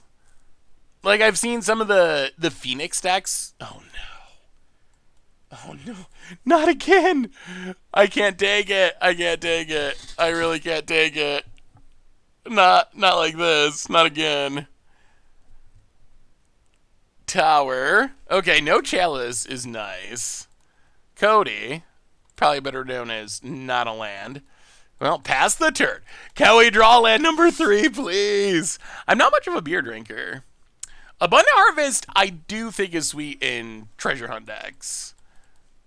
Like, if you're playing, like, Zombie Hunt or something, I do think it's a perfect addition to something like that. Well, Electro Dominance. Make rhinos. Untap, draw a land. Okay. Play the land. Blood Moon you. Ooh, I think I figured out the power of Codie. The power of Codie is we can still cast our colored spells through Blood Moon. That is the job for Codie. Opponent's gonna block. Feeling a little desperate. Hitting a Eldrazi Temple, probably better known about it. Yeah, that is an upside. Opponent, Karns. Can they actually Karn for something that matters? Like, Karn just gets Rhino'd. Karn does shut down Codie. Well, we'll see. Wormcoil. I guess if our opponent lives long enough, well, we will play Codie. The book is here. The book has arrived. Scalding Dart. Go to combat. Kill the card. Have any of you built any sweet modern or pioneer decks with Strixhaven stuff? Alright, Karn down. Abundant Harvest is on par with the banned cantrips in Modern. Jeez. Well, Batterskull's not the worst for our opponent. Well, we mostly want spells to go with Codie. Okay, so we're finding our lands. That has not been an issue. Why can we not cast this?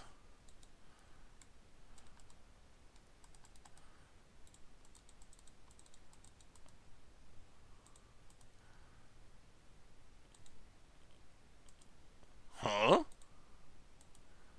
What am I missing? Oh, it's a permanent. Oh. Duh. Yeah. We need a harmless offering. It. Well, Codie does make mana that you can cast anything with, but we cannot cast permanents. Alright, well, we're finding our lands this game. Pass the turn. Oh, no. Oh, no. We're going to Blood Moon our opponent, and they're going to have Batterskull and Wormcoil? Oh, we need a collecting Conjuring. Please, please, please. Oh, and they draw the waste. That's a huge draw for our opponent. That turns on probably everything about it.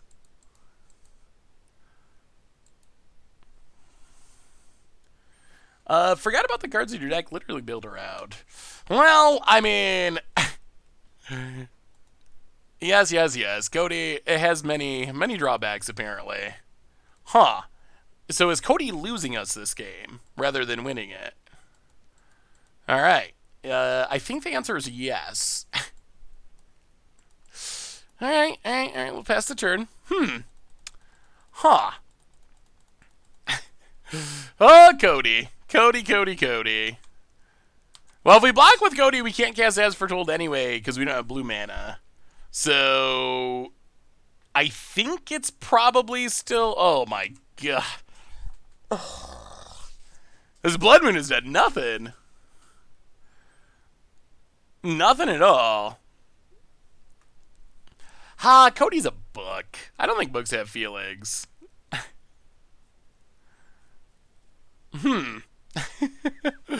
Oh, it's so cute. Why would this not allow you to play permanents? What's the flavor of that drawback? Or is it purely that Wizards has printed too many busted commanders lately? So this was their way out. Yeah, I mean, this looks like game to me. Oh, Codie. Yeah, that is a meaningful drawback. Yeah, but a book is a permanent. Wouldn't a book be a permanent? The card spellbook is literally a permanent. Opponent, yeah.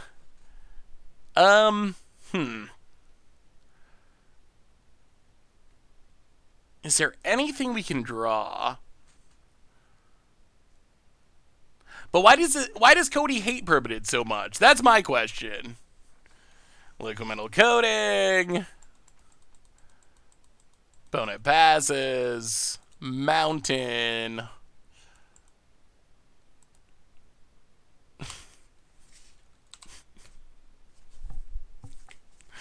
Pass the turn.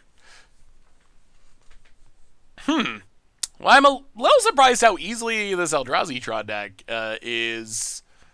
I guess I just had the right cards to not care about Blood Moon. Opponent goes to combat. Attacks.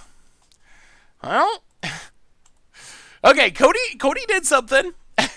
It stopped us from casting spells for a few turns and then jumped in front of a Batter Skull. Is there a world where Codie and Approach of the Second Sun are in the same deck?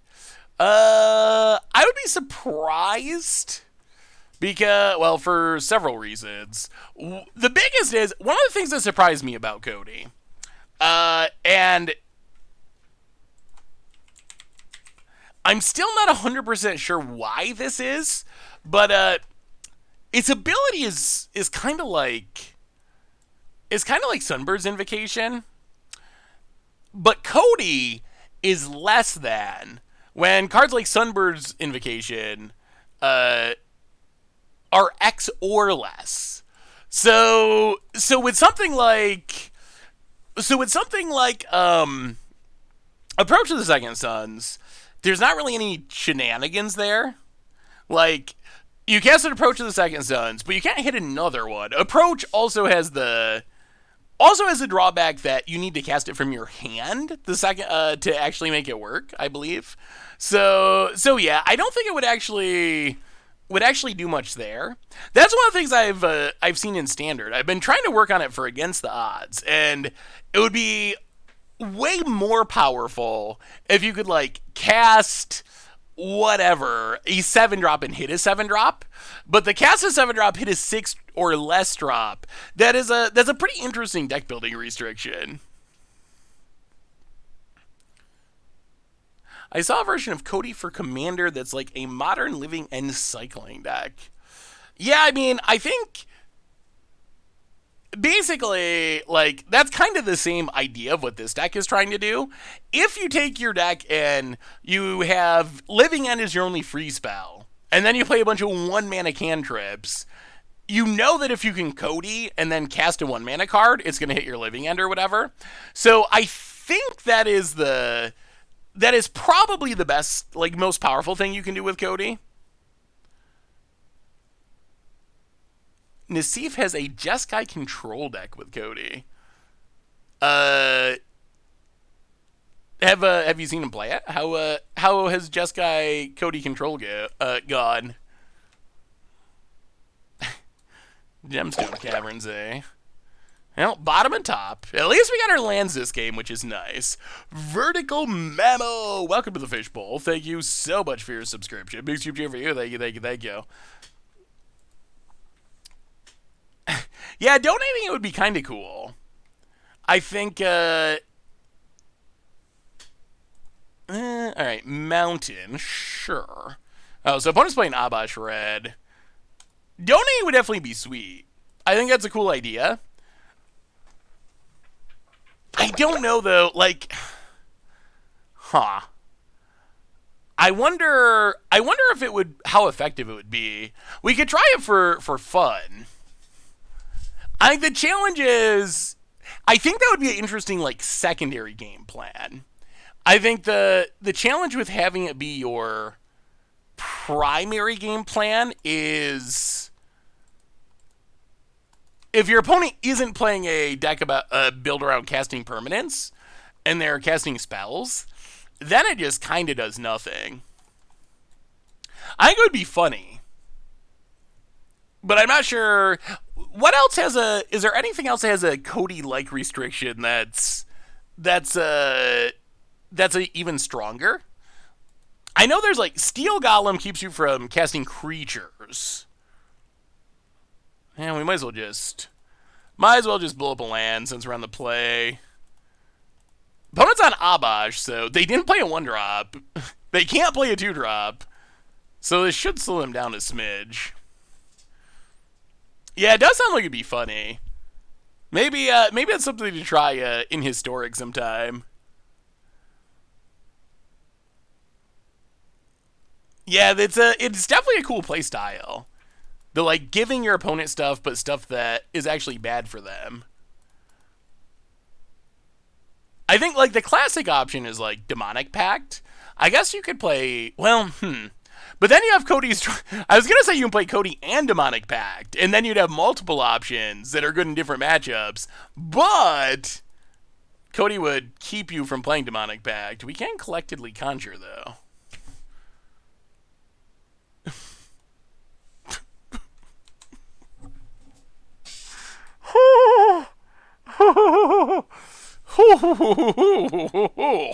Wow.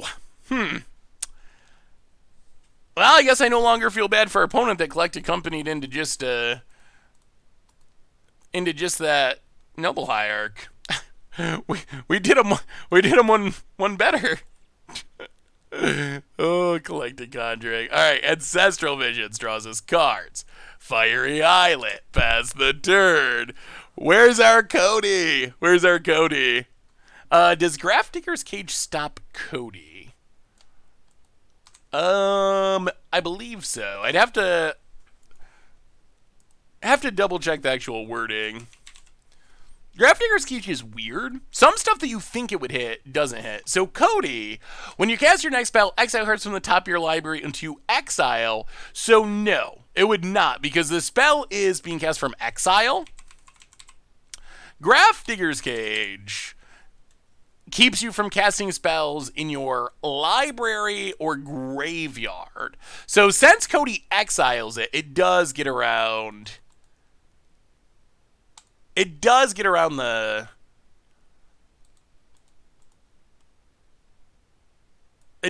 hate of Grafdigger's Cage. All right, take it, Crashing Footfalls. Do we want to? Oh no, do we cast that with? Oh, that's a little awkward. Just a little. Well, let's Telerio us. That is not even close to what we were trying to do. I mean, I think we're so far ahead that it doesn't really matter, but that was just a misclick. Drannith Magistrate would shut down Codie, because that stops spells from anywhere but player's hand. I mean, we can still just instant speed Rhino, which I think should be a pretty nice blowout. About it.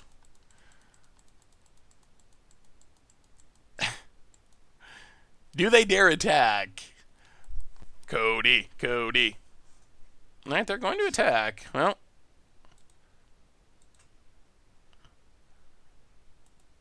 Oh, are we not gonna... Oh my goodness, this is going wrong in like a million different ways. We didn't have an attack stop set, so we're not going to be able to block, I don't think. Omega Rhinos. Well, alright, doesn't matter. A bonus gives it up. Well, all we did was cast a pillage, and that was enough, apparently. Historic ban list. So, someone asked, and hopefully there's someone still here. Historic ban list, now that Historic is, like, supercharged, can we unban cards on the Historic ban list? Looking at the Historic ban list, I would say, Field of the Dead, no. No. Not in any format ever. Mistake. Fires of Invention, I would prefer it not to be unbanned, I think. But I could at least see an argument about Fires of Invention. Like, it's in Modern, it's in Pioneer, it's not even that good there.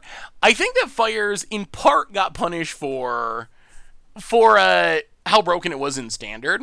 But I would still lean towards, I don't know what the upside is. I don't find Fires to be a particularly well-designed or fun card.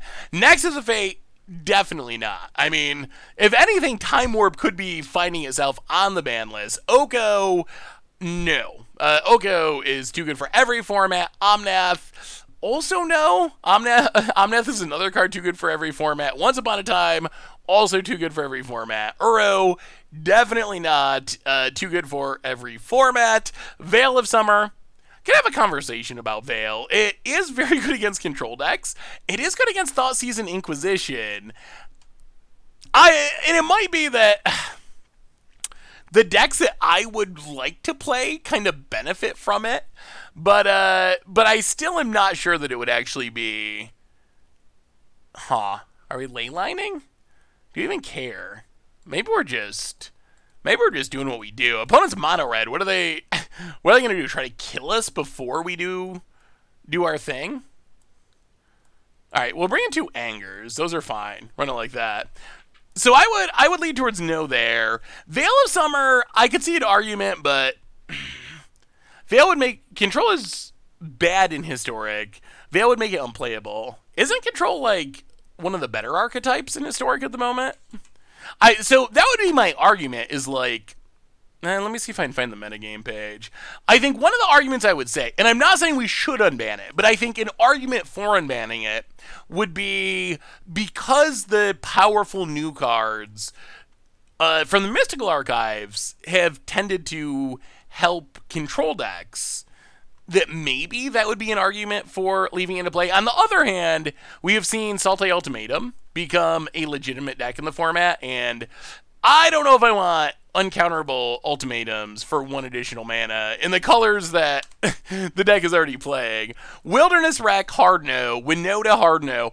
Out of this list of the cards that have... Ooh, there's Codie. Out of this list of the cards that have been banned in the format, the one card that I would say, yes, it should be unbanned, and it's actually kind of silly that it is banned at this point, would probably be Agent of Treachery. Agent of Treachery is a fair, fine, fun card. Well, maybe, I don't know. We can debate about fun, but it is a fair and fine card.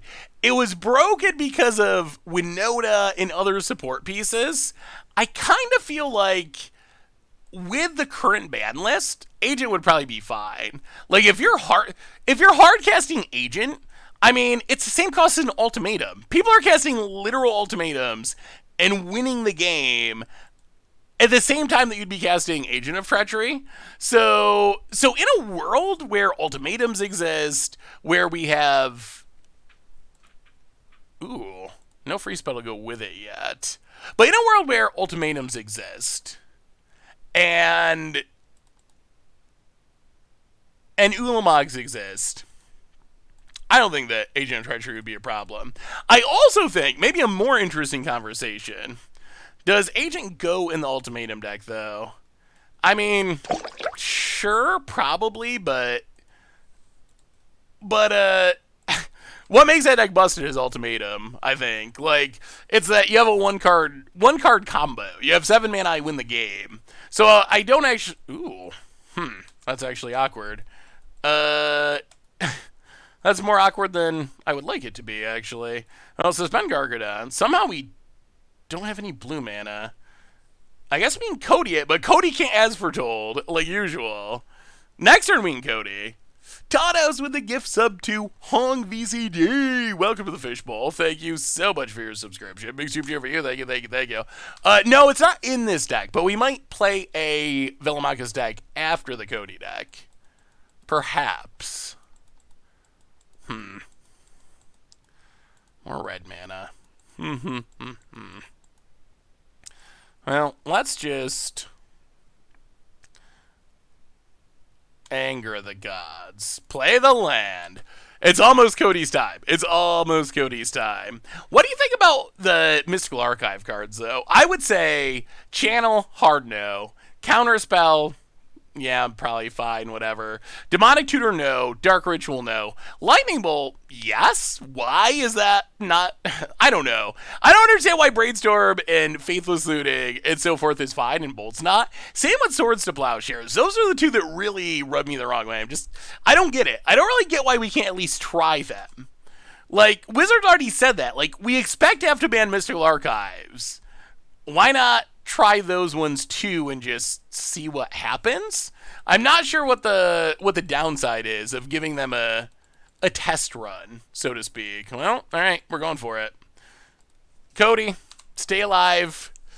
Stay alive. Lead us to victory, Codie.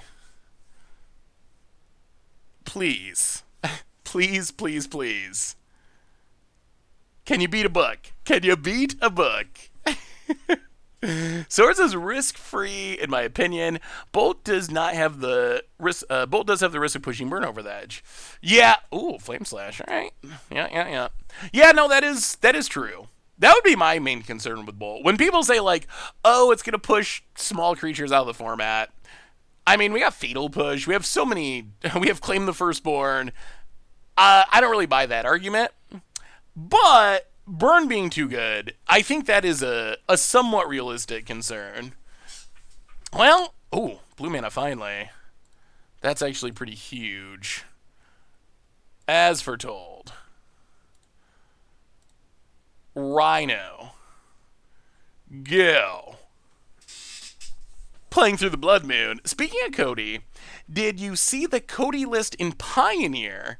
Basically, oops all spells plus Codie. Oh, I have not, Hong. Do you have a link? I'd love to see it. Oh, that was just a mistake. I kind of forgot that Gargs was hanging out over there. I actually think that Burn isn't that far away from being good. It's got a lot of good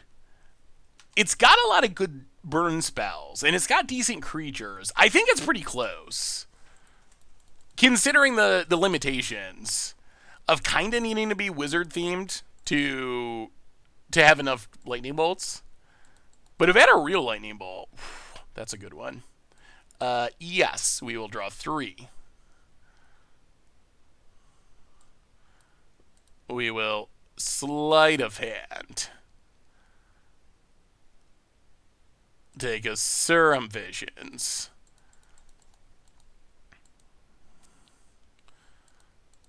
We will Electrodominance.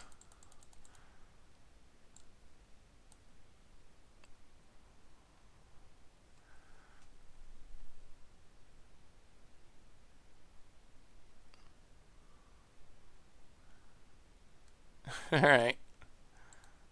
Lava Darts. Off the blast zone.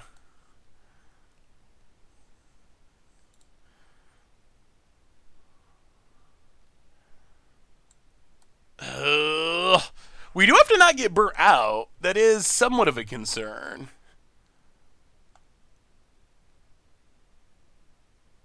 What do we do here? This is actually tough. Oh, thanks, Hog. Snapcaster Mage.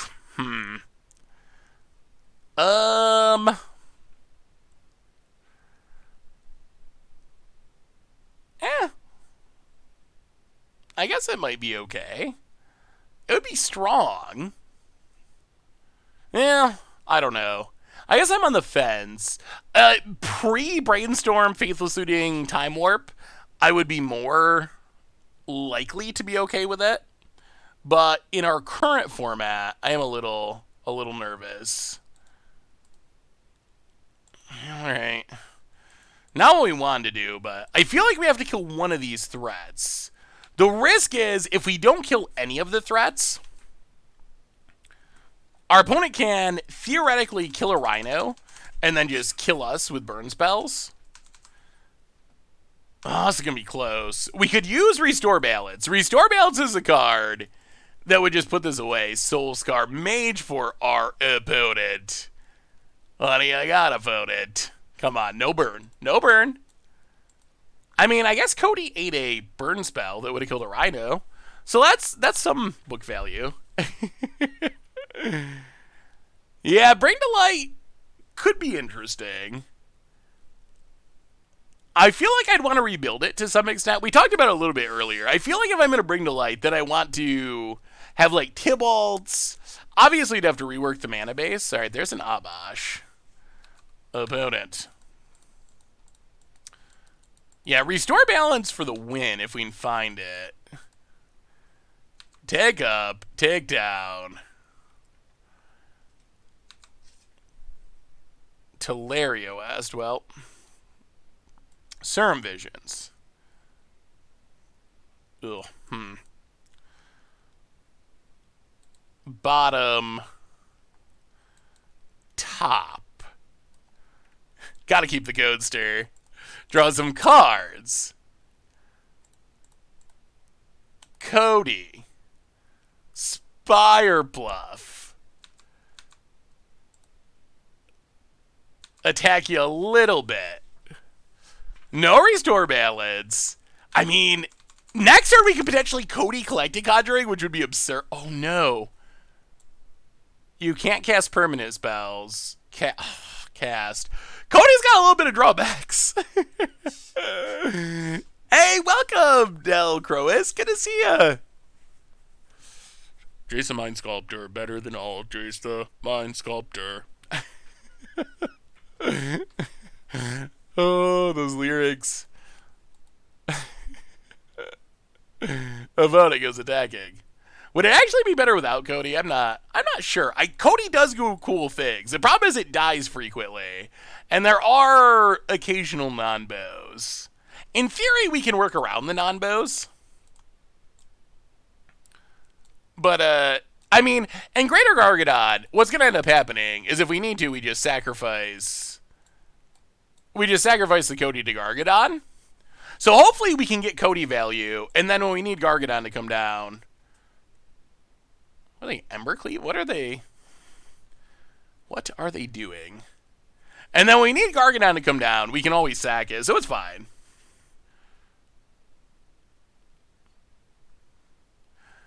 Watsy designed Oko just to get rid of that song. Probably.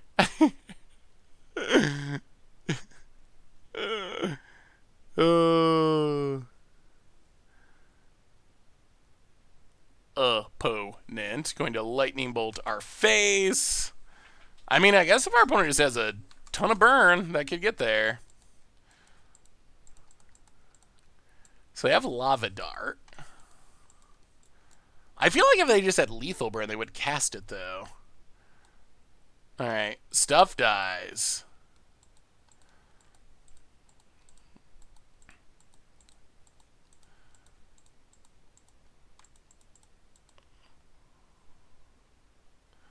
Another Blood Moon. All right. All right, Codie value. The time has come for the book to actually do its thing. Take down Garg's SSG Whiskey. Welcome to the Fishbowl. Thank you so much. Oh, and another blue source. Thank you so much for your subscription. Big soup cheer for you. Thank you, thank you, thank you. Well, 1, 2, 3, 4. Collected Conjuring. Spin it to win it. Off of Codie. Free value. Codie hits a Serum Visions.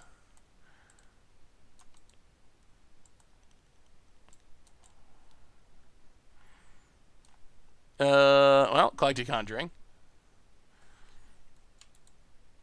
Sleight of Hand. Restore Balance. And that should do it. Sack Codie. Float Mana. Sack our lads. I mean, Restore Balance is brutal. And that was brought to you partly by Codie. I mean, I think we can count that as a Codie win. I would say. Sag all the lads. Here comes a Gargster. An opponent sees what's happening and scoops it up. How do you feel about original Innistrad in Historic? I think original Innistrad in Historic would be sweet. I think the cards that I would worry about would be Snapcaster Mage and maybe Liliana. I don't know if there's anything else I'm not thinking of that would be really devastating. As we go into our last Codie round, a quick reminder that our sponsor today is Card Kingdom, and if you need some magic cards, you can get them at cardkingdom.com. Yeah, Lily might be a concern. It is a strong planeswalker. I mean, I would like to see, personally, more and more old sets added, so maybe eventually we can have, like, Modern on Arena. Of course, I guess the concern is it would be ridiculously expensive. Wow, Rooftop Torb is $10 now. I remember drafting Innistrad, and this was like the most useless, bulkiest rare. Never saw play in Standard, never saw play in any other format, was unplayable in Limited. And now it's $10. Right alongside Endless Ranks of the Dead. It is so hilarious to just look at old sets or older sets and see what the most expensive cards are.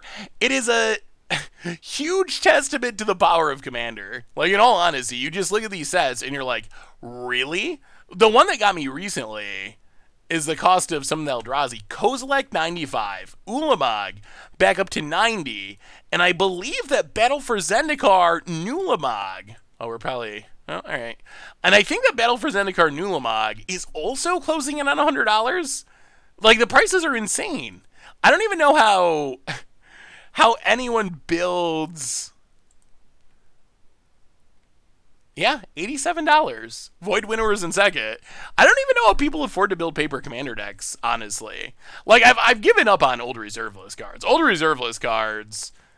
they're just all absurdly expensive. Like, if you go back to these sets and you just click on Mirage or whatever, like, all bets are off. All bets are off. Like, sure, Lion's Eye Diamond is a big deal. Everyone talks about how expensive, or like Phyrexian Dreadnought. But the bigger deal to me is like Lure of Prey. A card that I've never seen anyone play, $17. Auspicious Ancestor, an actively bad card, $15. Catacomb Dragon, Seed of Innocence. The only tiny bit of good news with all this is I think I still have a lot of those cards just from buying old collections and not selling them. Yeah, okay. Wasn't LED considered to be like the worst card in the set when it came out? Oh, there's Gargs. Oh, okay, we got a game plan. See if we live long enough. But in theory,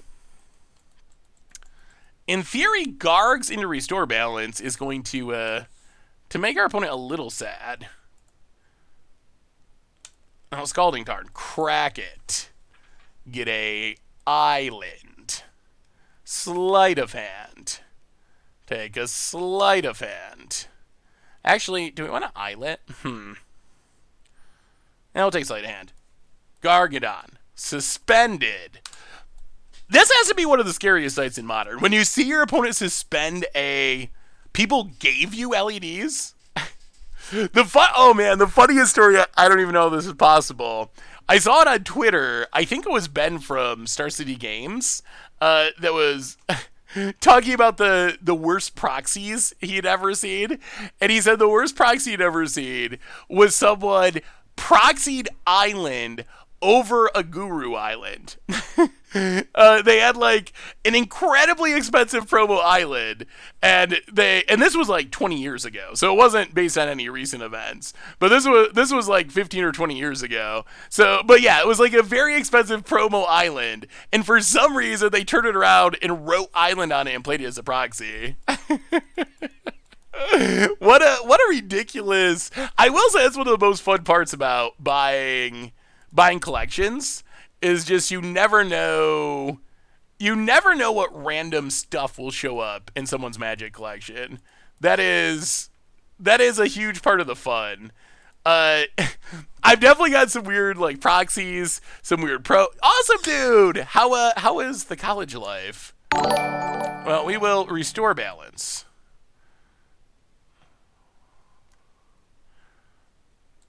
We will sack a few Landerinos.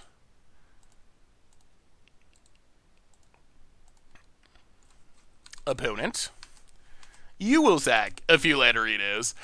We have a new donation from SSG Whiskey. I've been watching on and off for a few years and emailed ages ago, but I finally cataloged my 10K card collection at Goldfish, looking for advice on how to offload it. Got married before COVID, and bills haven't slowed down since.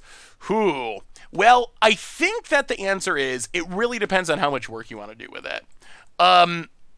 If you want to put work into it, I think you probably squeeze the absolute most money out of it if you... Restore balance seems fine. I think you squeeze the absolute biggest amount of money out of it. And thank you for the donation, by the way, Whiskey. You squeeze the absolute biggest amount of money out of it if you take and sell it on like TCG Player or eBay. So that is method one. Buy lists, you also can get a reasonable amount of money for them. But buy listing also takes a lot of work. I know the podcast is sponsored by Card Conduit, and they're a service where you just like send them the cards and they will sell them, and they take a percentage off of it and then send you the rest. The easiest but probably least effective as far as the amount of money you get is just like selling the entire collection. There's tons of dealers, local and national, who, I don't know, throw it up on Facebook Market or Craigslist or wherever like that, and you'll definitely have people that will give you a lump sum for all of it. How was your experience with Card Conduit, BGJ? I haven't sold any cards recently, but I think I might actually go that direction. I used to like enjoy buy listing. I just don't have the time for it now. So I think if I did sell cards, I would probably also try Card Conduit. I mean, I've used Card Hoarder a ton, so I'm very familiar with the people that do Card Conduit, but was trying to avoid the crazy 1,000 comments for 1 cent each when they vary so greatly. Yeah, I mean, the big money stuff will be the calling card, I think. I think the random commons and uncommons, even if Goldfish says they're worth like 10 cents or something, the odds of you finding someone to give you 10 cents is still pretty low. So that's, I think, worth keeping in mind. I'll pass the turn. We can't even activate Codie at the moment, so I'm not even sure it's worth running out. Boot it. Passing. Well, take him up, take him down. Well, let's see the truth. I kind of feel like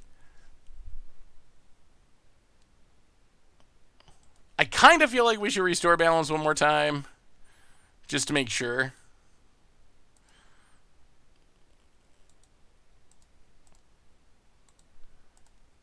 just in case the first one wasn't enough. Second one is, all right, well, we might be heading towards a treasure chest. I don't know how much of it we can put over on Codie. I haven't figured that out, how much of it is attributable to Codie itself. But I do think we're potentially treasure chesting. New idea for Historic, add Atraxa to the format, make 4-color Atraxa with Super Friends package. Man, you know what the biggest thing for Arena would be? And I don't think it's ever going to happen, but Commander would be such a big deal. All right, so if this isn't a Codie deck, how would you go about playing Codie in Modern? Here's the Historic one someone mentioned. Although it's basically Oops All Spells.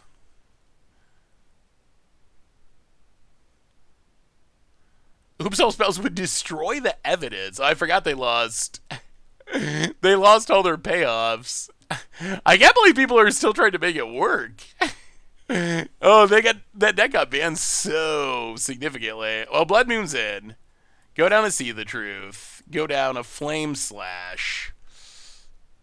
Ooh, we're keeping the Codies. We're keeping the Codies. Run it like that. Yeah, I think that would be a huge deal. Although the issue would be just how expensive it would be to get cards. I recently recorded an EDH and chill with Vince, Pleasant Kenobi, that I don't think is up yet, but I'm sure it will be at some point in the not super distant future. But we were talking about how much our decks would cost on Arena, and I think it would be a really, really high number. Like, if you had to get 110 singleton cards, and many of them were rares and mythics, whew. Yeah, steep. It would probably be a pretty steep cost. Well, Spire Bluff, go. Did you see that Post Malone will be on an episode of Game Nights? Ooh, I hadn't seen that. We were talking earlier about how Post Malone was at a game store, but had not seen that he was going to be on Game Nights. That'll be sweet.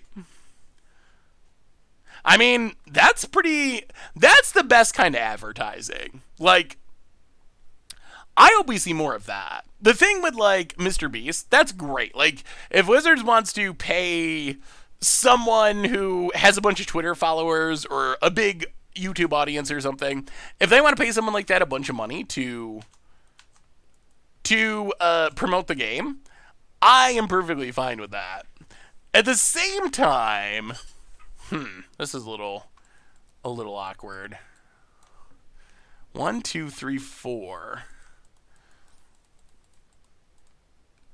Huh. So if we Blood Moon, it does outlayer the Dryad. Huh. I mean, the Mr. Beast thing, it's gimmicky. I don't feel like Mr. Beast did a whole lot with it. In all honesty, like, I don't know, maybe I missed some of it, but what I saw with the Mr. Beast thing was essentially, I think he like replied to a tweet that Wizard sent at one point, but it seemed a little bit like they kind of just used his name as far as like using it for advertising.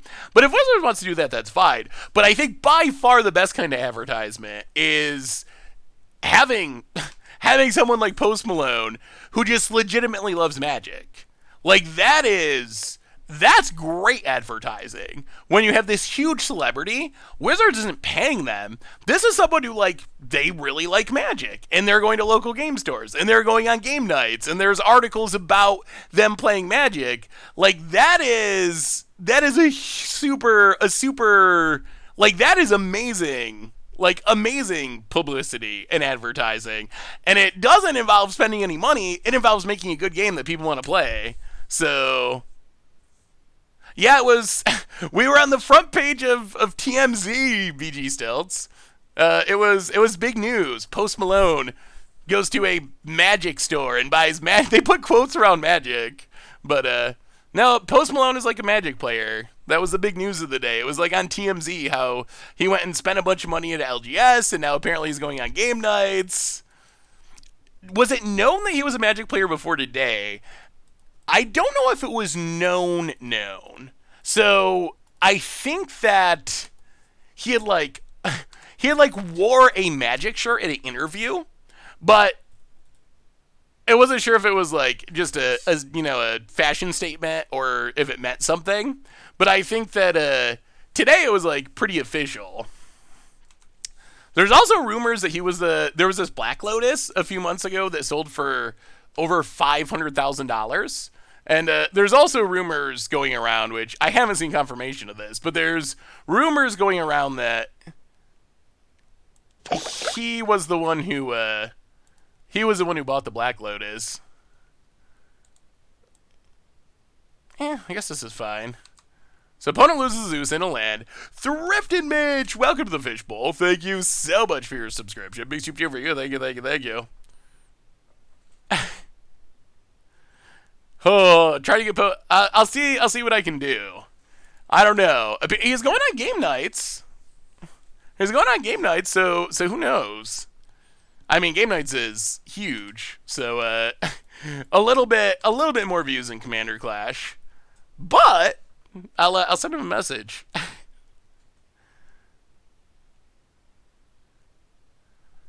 I think it's Codie time. No way, it's not Codie time. Ugh. But if we play this, then we gotta make Rhinos and win. You know what? We're gonna play Codie. We came here to do Codie things. Yes, is it optimal? Probably not. Should we have played As Foretold and made 8 power of Rhinos? Almost certainly. But we came here to play the book, and book we will.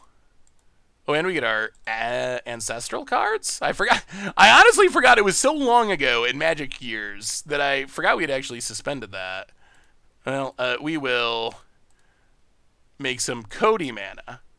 Sleight of hand. Spin it to win it. Yes.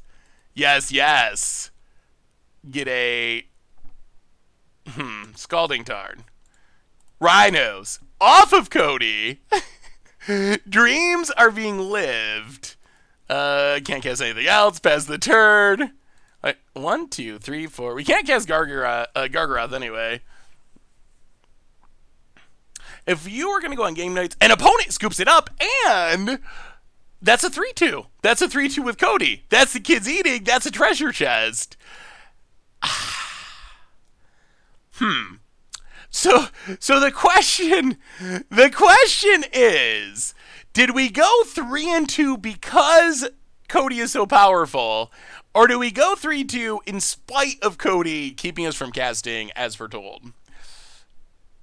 I would like to say that we went 3-2 because of Codie. I'm not sure that's actually true if you look into the games. We had some games where we didn't draw it. We had some games where we drew it and it died. We had a couple games where it kind of did things and also kind of kept us from casting As Foretold. I'm still kind of in the middle. I don't think that Codie is, like, busted by any stretch. So, if I'm being honest, we probably would have went 3-2 without Codie, but it is a shell at work. We saw that last one. Cast a Sleight of Hand, end up with 8 powers of Rhinos. That is something sweet that Codie can do. So, Codie, it does work in the deck. Is it optimal in the deck? That's a conversation that I don't know if I want to have, because the answer is probably no. But, let's crack our one treasure chest and get a Magma Quake. So Codie, I mean, the deck was sweet. It's powerful. Codie itself, questionable, I would say. But it is cute. It is one of the cooler cards. And if you want to see more Codies, it is coming for Against Odds next week. It is currently leading the Against Odds poll. So we'll see Codie in a different format. However, did I miss it? BG Stelts, welcome to the Fishbowl. Thank you so much for your subscription. Big super cheer for you. Thank you. So, that gives us time to try out deck number 2, which is Velomachus in Modern. Also, Jason Mind Sculptor, better than all, Jace the Mind Sculptor, in our deck, of course. This deck, it's like the historic deck we played the other day. It is like the historic deck we played. What is the goal of our deck? Our goal is to do, we actually saw this in round 1 of our last league, an opponent trying something similar, no Emrakuls in this deck. What are we trying to do? We're trying to make a dwarf token with Dwarven Mind. We're killing it with Indomitable Creativity. That's getting us Velomachus. Velomachus hitting Time Warps, hitting Savor the Moments, to keep taking extra turns until our opponent dies. The rest of the deck, kind of like a 4-color control shell with Planeswalkers, because Planeswalkers work really good with extra turn spells, like Jace the Mind Sculptor, better than all Jace the Mind Sculptor. If you're getting extra turns, you can rush the ultimate, you can brainstorm a bunch of times to put time blocks back on your deck to hit with Velomachus. So that's essentially the deck, like light control elements, hopefully setting up Velomachus, either with Dwarven Mind or with Prismari Command to make a treasure token, and see what happens. So, shall we try a bit of Velomachusing? I mean, we might as well, right? See if it can work in Modern. Ren and 6 is legal in Modern. It's banned in Legacy, but it is legal in Modern. And I will update the deck list real quick. Yeah, that's Velomachus. I mean, Velomachus I really like. Velomachus has grown on me ever since that historic stream. Oh. You could play Polymorph. The biggest upside of Indomitable Creativity is that we can hit treasure tokens from Prismari Command. Do you think that Winota should be banned in Standard now? Honestly, here's the problem with Standard right now. The problem with Standard, I think, well, I mean, there's a few things we can talk about, but I think one of the biggest issues is, especially in Best of One Standard, you have Winota, which is really, really good. You have Sultai Ultimatum, which is really, really good.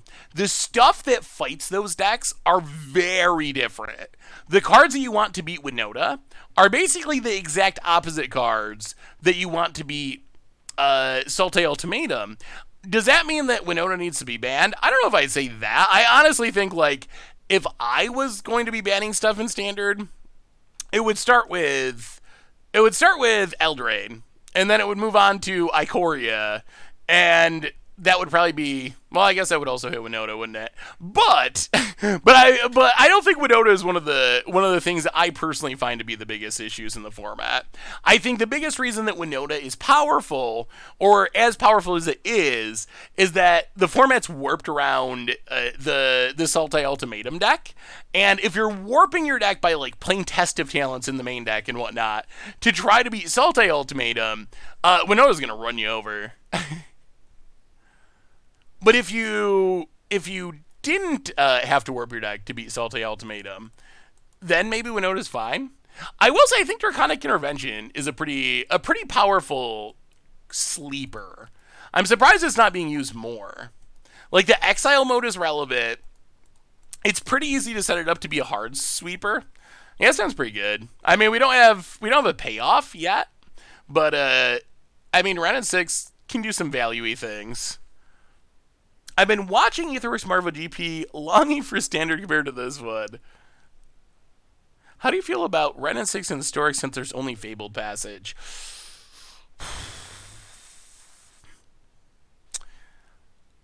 It would be fairer, but I would assume that we'll get more options as far as fetch lands or pseudo fetch lands in the future. So... So I'm not sure about its long-term safety. I guess that would be my concern. Short-term, yeah, it would be fine. Long-term, I could see it being a problem. Like, if it was in the format right now, I think it'd be fine. But yeah, you always gotta bolt the elf. Arbor Elf is probably scarier than birds, actually. What do you think about Jason Mind Sculpture and Historic? I think I would prefer that not to be a thing. Jace the Mind Sculptor, I mean, it's better than all. Jace the Mind Sculptor. So I probably... Oh, did I not update the deck command? So yeah, I would probably be a little skeptical of that being healthy. Ugh. Alright, should be updated now. Opponent's trying very hard to ramp here. Ooh, creativity. We're getting close. Huh. Ugh. This is actually really interesting, because we could grow Spiral, put a land into play. If we hit a land, we'd be set up for Indomitable Creativity next turn. Although the safe line is probably just ping this Arbor Elf and wait another turn. Yeah, I think I probably got to do it that way. Ugh, painful manas. Yeah, Arbor Elf's just too risky, especially with Utopia Sprawl out. Who knows what crazy thing our opponent might do? If they didn't have Utopia Sprawl, it might be fine to just let it go, but Utopia Sprawl, that's plus a lot of mana. Hey, what's up, Ketherol? How are you? Does anyone buy HP cards? I found like 4 Ristic Studies sitting in my comments, and I'll admit, SCG, you will not have any trouble selling those. Although I will say that you're probably better off if you can. Ugh. If you can, you're probably better off selling those to a player rather than a vendor. I know it depends on the vendor you're selling them to, but some of them really take off a lot for played cards when players who just want to build a commander deck and don't want to spend $44 on a Ristic Study will definitely have no problem giving you that's a hit. Giving you a decent price for your played cards. So that's probably where I would head.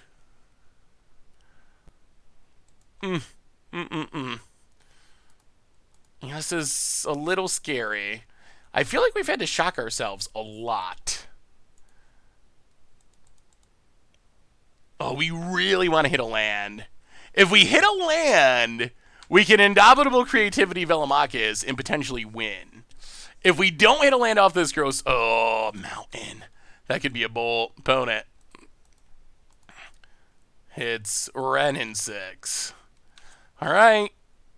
Give us a land deck. Give us a land. Give us a land. Give us the dragon. Grow Spiral. Oh, we draw Velomachus. Less good. Well, we could still draw land. Well, that works. Okay. Scalding Tarn. Crack it. The bad news is we have two... The bad news is we have 2 extra turn spells in hand. That's less than ideal. Our opponent could have drawn a bolt. That would be just unfortunate, though. Alright, well, spin it to win it. Get our Velomachus. See what happens. Oh!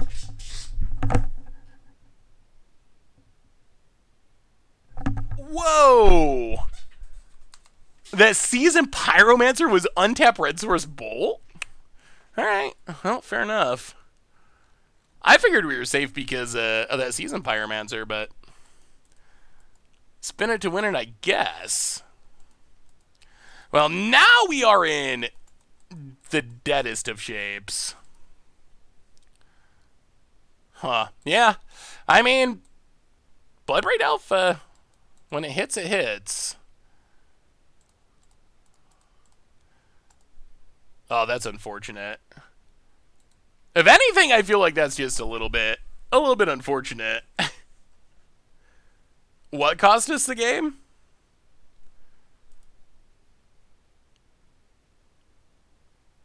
Our opponent hitting the lightning bolt? Oh, it certainly cost us the game.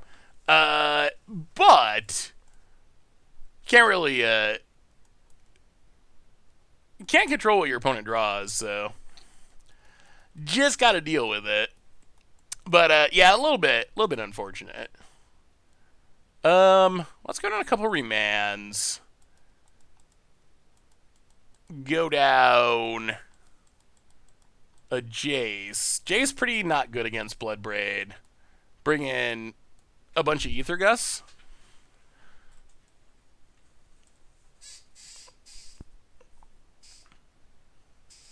But we didn't have our Jace the Mind Sculptor. That was the problem. Well, we didn't have the Jace. If we had the Jace, that probably would have never happened. I mean, our opponent won the die roll and had a super... Wow. One of one island, which I'm honestly not sure you want to play one island in this deck, but...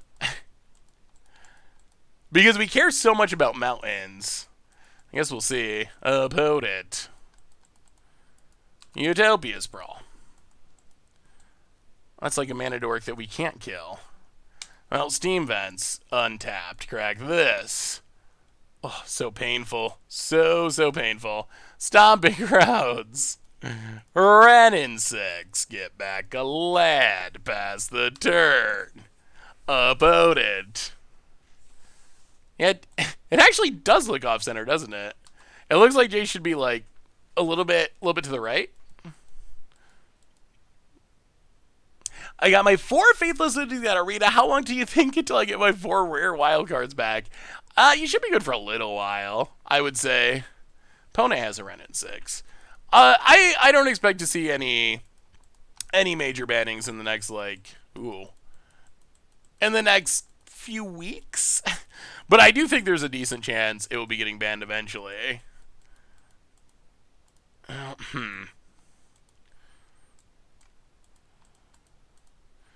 I'll play an island. Savor the moment. Kill the Arbor Elf. Extra turn. No, untap. Bloodstained Mire. Crack it. Get a mountain. Get back the Bloodstained Mire. Well, we might get a Jason Mind Sculptor. Better than all, Jason Mind Sculptor. Am I driving you crazy? Am I driving you crazy yet? Yeah, that was kind of an aggressive choice. Unless our opponent wanted us to take it down so they could bolt it. That seems somewhat possible. I don't know if it's a great plan, but that could have been our opponent's plan. We also are set up for Indomitable Creativity. So if our opponent just taps out here, then it's Velomachus time, and we'll hope that it doesn't fizzle. Living End in Historic.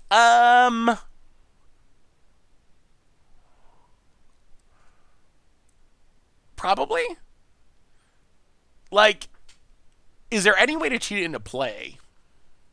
If you gotta play it fairly, it's pretty not...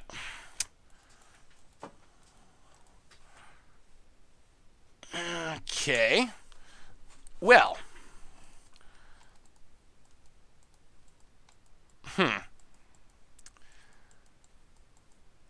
Yeah, our deck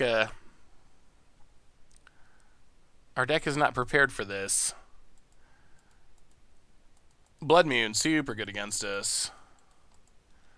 Ether Gust is super good against Bloodmoon, though. Well, play Bloodstained Mire. Tick up Renin 6. So what we need is to lull our opponent into a false sense of security. So our opponent thinks that they're safe, and they tap out, and then we Ether Gust, untap, Velomachus, hopefully hit an extra turn, into Jace, the Mind Sculptor, better than all, and then we'll be in good shape.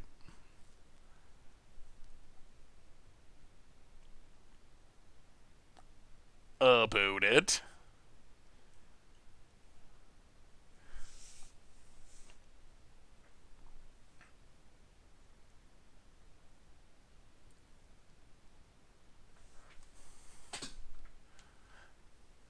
Yeah, I don't think you have any trouble selling your cards at all, Whiskey. I can't complain too much about getting hit by Blood Moon. If you cast enough Blood Moons, you got to accept when people cast it against you. A little bit brutal, just it came down the turn before we were going to go off, but... Alright. Bone Crusher. Takes up. Oh. Alright. Alright, so we will. Lightning Bolt. Bone Crusher. Kill it. Ether Gust. Blood Moon. Unlock our mana.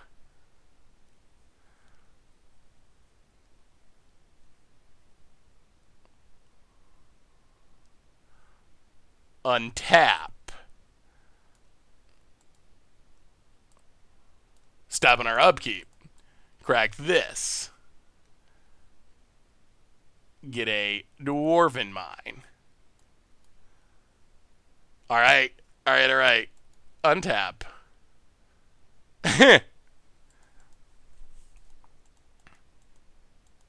We need one hit. Indomitable Creativity. The Dwarf. Velomachus. Thin the deck. Bloodstained Mire. Crack it. Down to 10. Come on. We need one extra turn spell, and then we're good to go. I actually wouldn't want Blood Moon in Standard. I think it would be bad for Standard.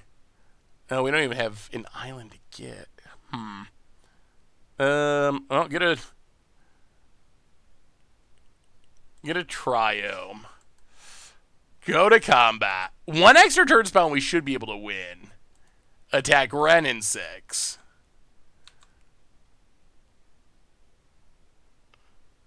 Okay. Oh,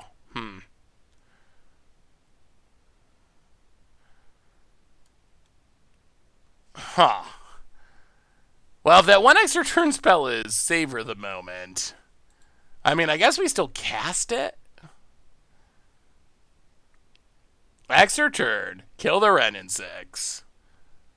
This does mean we don't get to play the Jace, though. Ren in 6.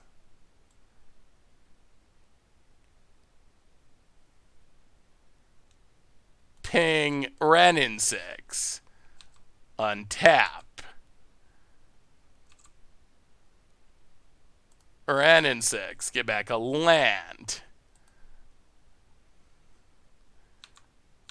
Attack you.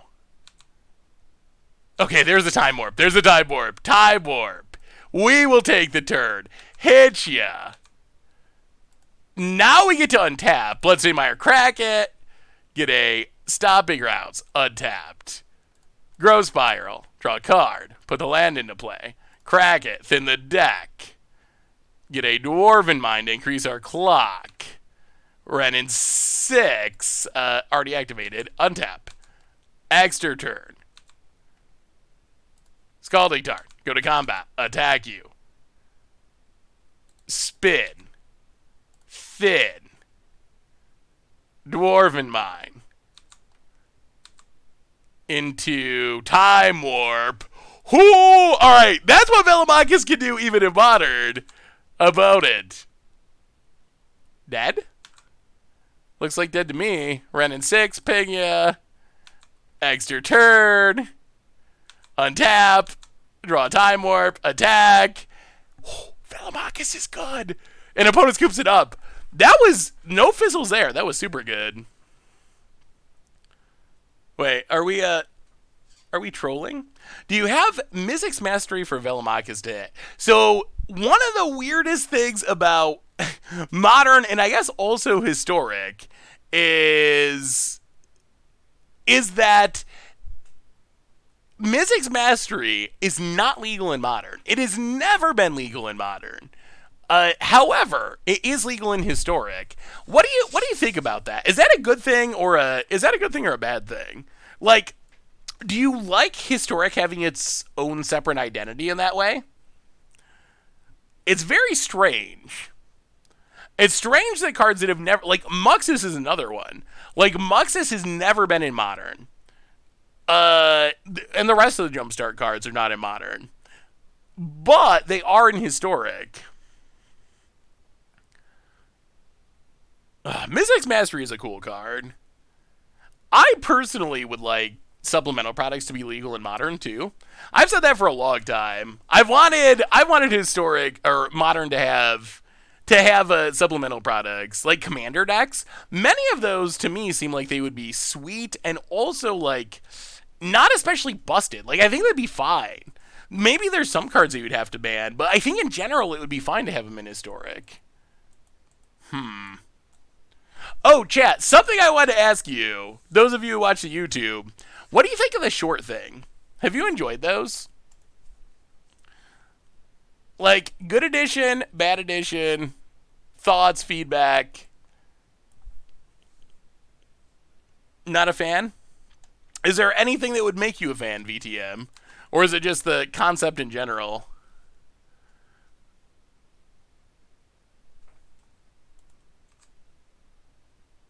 Wow. Off to the fast start, eh? Well, Triumph go. If our opponent has turn 2 land destruction or Blood Moon, I guess they just got us, most likely. Maybe we should have cracked the Scalding Tarn for an island just in case. Ooh, opponent kept 1 land, double Utopia Sprawl. Alright. Sure.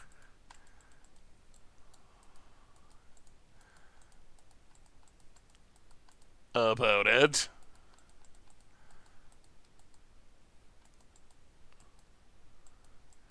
Explosives on 0. Oh, to kill tokens? Okay.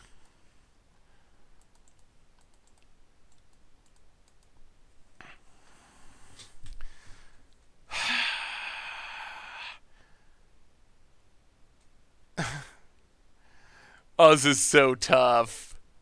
So, what do we do here? My favorite content is 1 or 2 hour Commander Clash episodes. Those are fun ones. Stoner would be insane. Yeah, we were just we were talking about it. I think it's awesome to see celebrities come out as Magic players. How is Post Malone's music? Is it actually good? So the question is, what I would like to do is Scalding Tarn, crack it, get a dual land, play Ren in 6, get back the dual land. The problem is if we do that and our opponent has Blood Moon, we basically just lose. The other option is we play Scalding Tarn and just pass. And if our opponent Blood Moons, we can get an island. The problem with that plan is if our opponent has a Stone Rain for our Triome, then we're left doing nothing next turn, and we're basically back in the same position.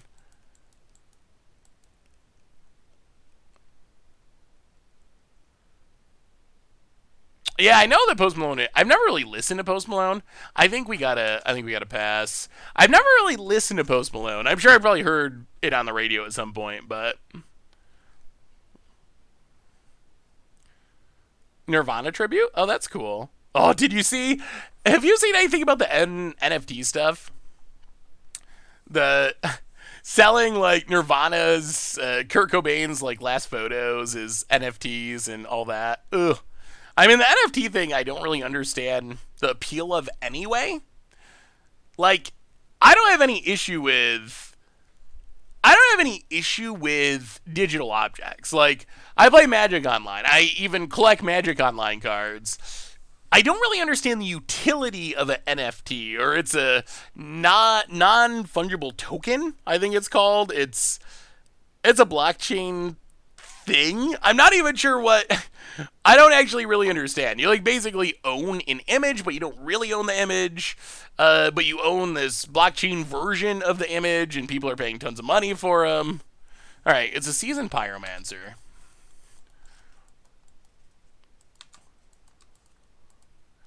Sure.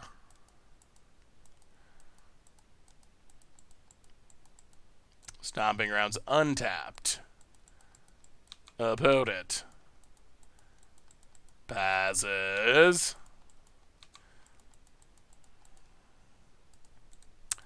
Play a Triumph past the turn. Ooh, this is going a smidge slowly. Just a little slowly. But yeah, I don't really understand the appeal of NFTs in general, but I definitely know that from what I would know of hey, see ya, Caustic. From what I know of Kurt Cobain, he would be rolling in his grave if he knew his stuff was being sold that way. Oh, all right. Crack this for an island.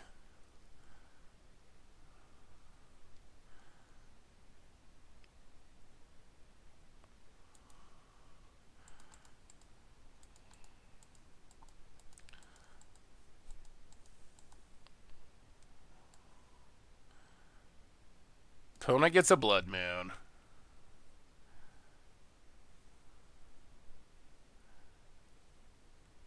Passes.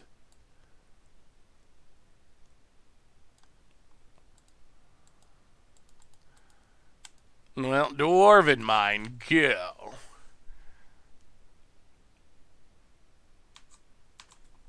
How do we beat this explosives? Opponent goes to combat.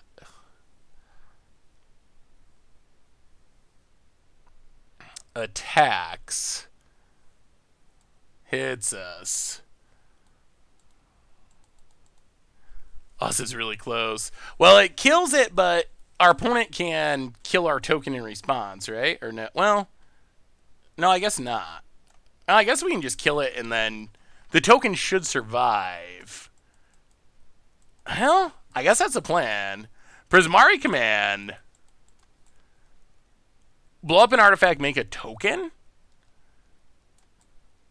And yeah, well, alright, let's give it a go.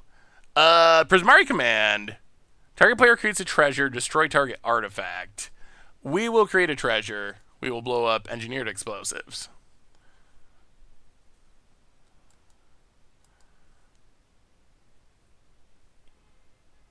And now our opponent needs a non-lightning bolt. They need a way to blow up an artifact to get out from under this now. Opponent passes. Do we just go? Do we go for it, chat? Are we just spinning?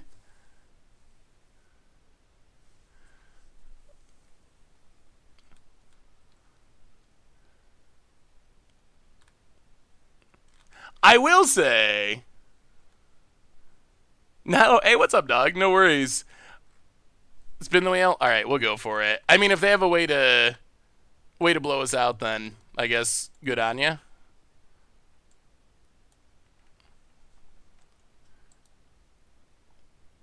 Indomitable Creativity. Gets Velomachus. Goes to combat.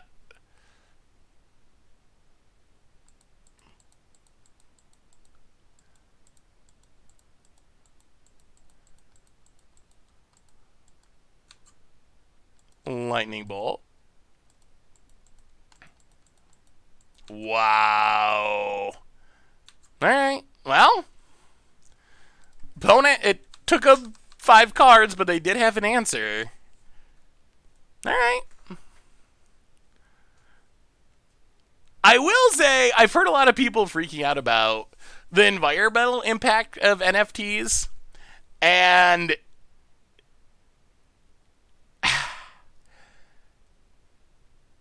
it does seem a little strange to me that there's like there's magic. But I think you might have saw the box. I can get the box and show it to you. But I bought like a single collector booster pack when I was at Walmart, and it was in a box the size of like the Watchmen novel.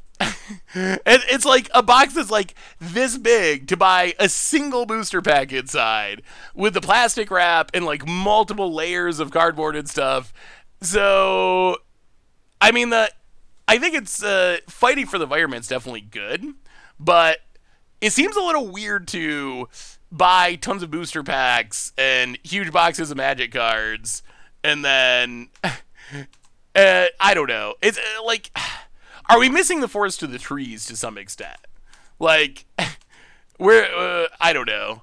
It seems like that has to be pretty harmful for the environment as well.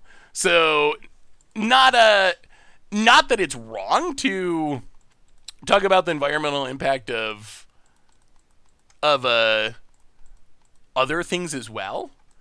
But I mean, I think the game that we play probably is not the greatest for the environment either.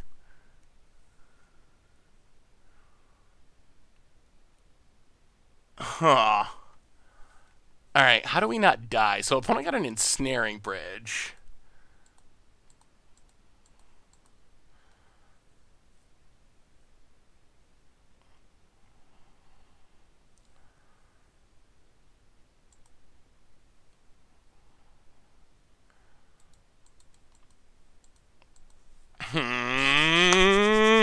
That one turn was so bad for us. Also, how's our opponent drawn 3 lands this game somehow? And a million Utopia Sprawls. Huh. Is there a way out of this? If we don't bolt the Karn, we lose. If we bolt the Karn but don't deal with the tokens, we lose. If we bolt Ether Gust, Ren in 6, start killing tokens, we lose. Maybe our opponent just had the answer and we lose. How can we possibly do this?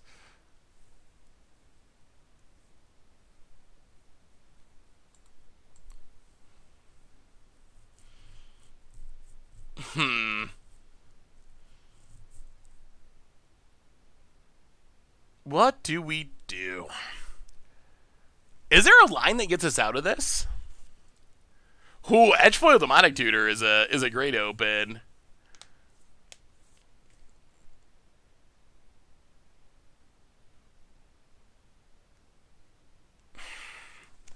Yeah, I don't think we have any good options. So we kill Karn.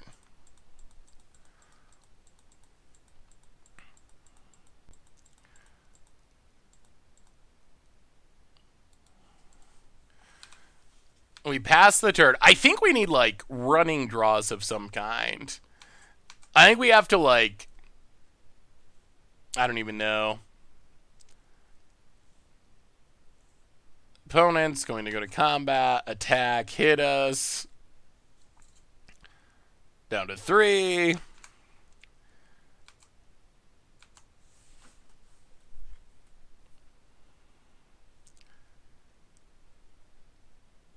Yeah, going to be tough.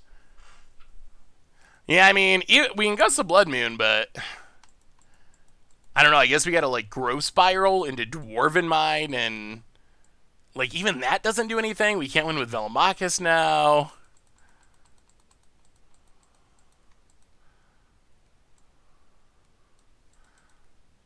Yeah. Well, that's a good last card to have in hand for sure. Well, we did our thing and our opponent had the answer. I think that is the TLDR of this one. A little unfortunate that they had multiple burn spells. Like, our opponent doesn't have a 1-card answer to get out of this. So a little unfortunate that they managed to hit multiples, but can't really do anything about it. Untap. Another Dwarven Mine. Make a token.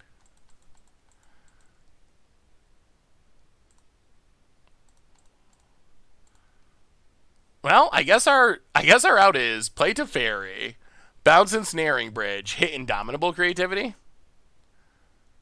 Nope. All right. Sure.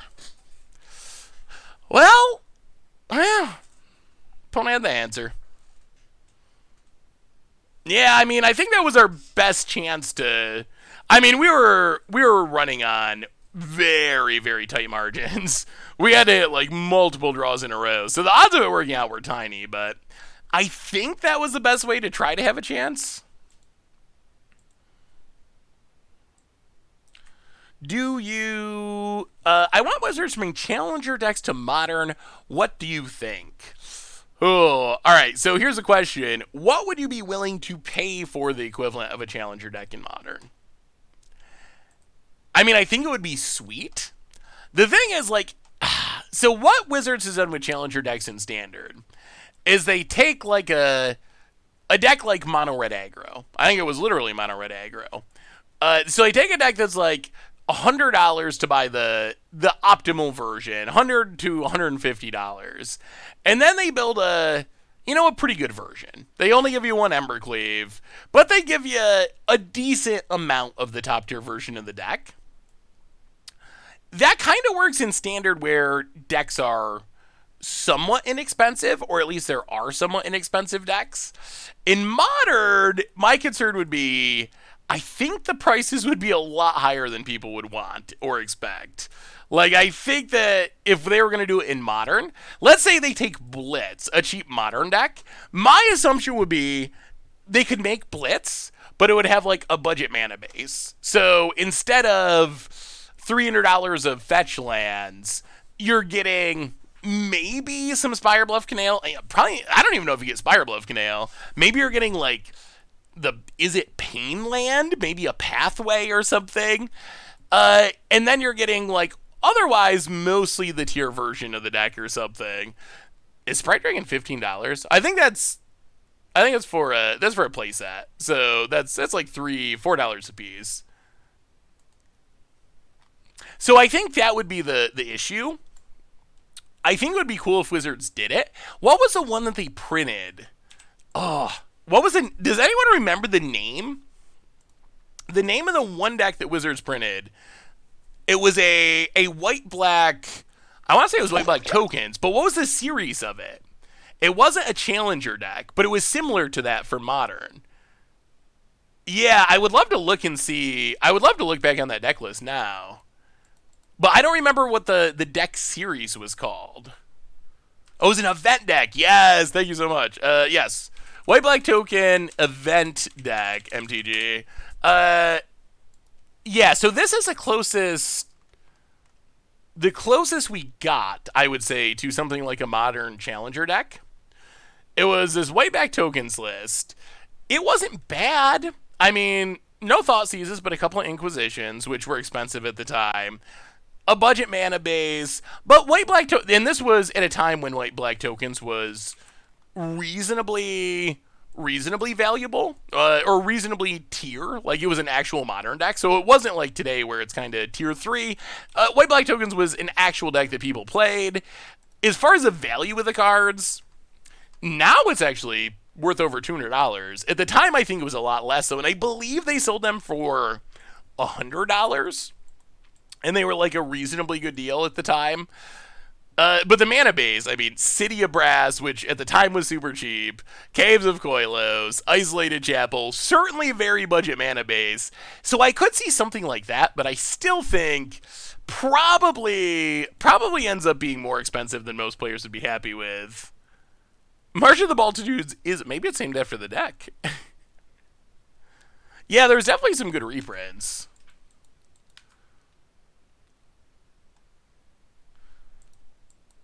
Is it inaccurate?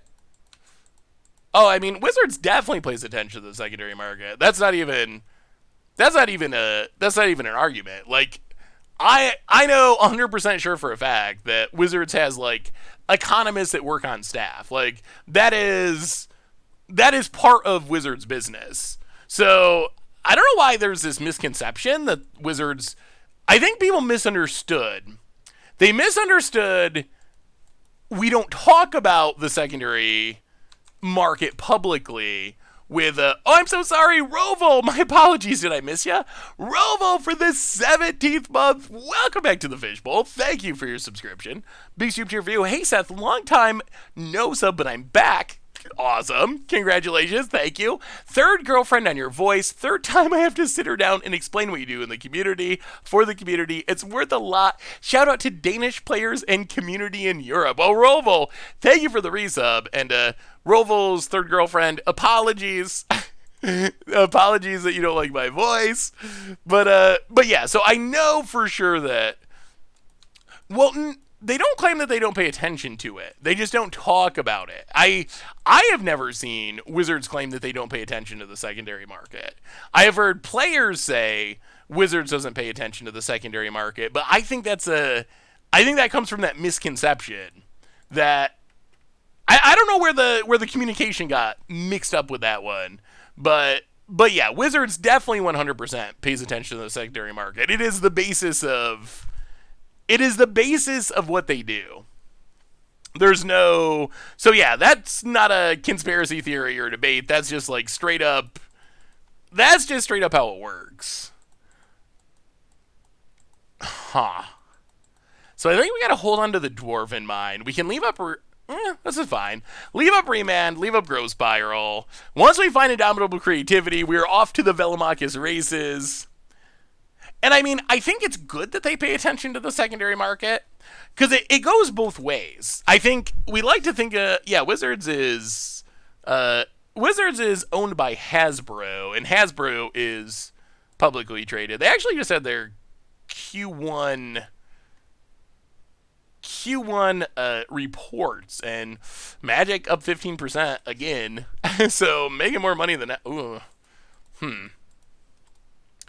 Well, I guess another possibility is we actually just try to cast a Velomachus, which could actually work. A little worried about Path to Exile, since our opponents got white mana, but I'll crack this. But I think Wizards paying attention to the economy, I think that's something that goes both ways. Like, them paying attention to the economy theoretically means, like, Shocklands could be more expensive, let's say. Or Secret Lair fetch lands could be more expensive, because they're going to price it based on the price of... Yeah, we'll loot and make a treasure. So they're going to price it based on secondary market influences. At the same time, if they didn't pay any attention to the secondary market, you would have like potentially have a master set that was just full of bulk rares. Because if they don't pay any attention to the secondary market, I mean, they could just put it in a bunch of commander stables that are really cheap. So I don't think it's a bad thing that they pay attention to the secondary market. We have a new donation from Anonymous. $5 donation says, Ara Ara. I have no idea what that means, but thank you so much for the donation. Definitely appreciate it. Big scoop cheer for you. Thank you, Anonymous. 1, 2, 3, 4.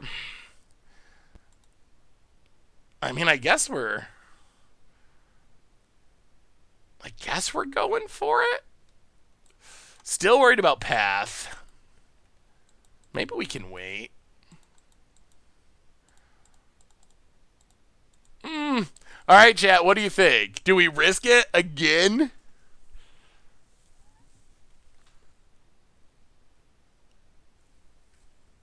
Do we go? Just go? All right. The chat has spoken. If they got the Path, we will be very sad and probably lose. But if they don't have a Path, who knows what'll happen. Velomachus, combat. All right, attack. Give us that extra turn, please. No. Not at all. Huh. Well, now we might lose in another way. Growth Spiral. Okay, please don't Kiki combo us. Huh. So Velomachus wins right away sometimes. Emrakul takes a turn to win, but it wins every time. You just got Kiki? Yeah. Alright.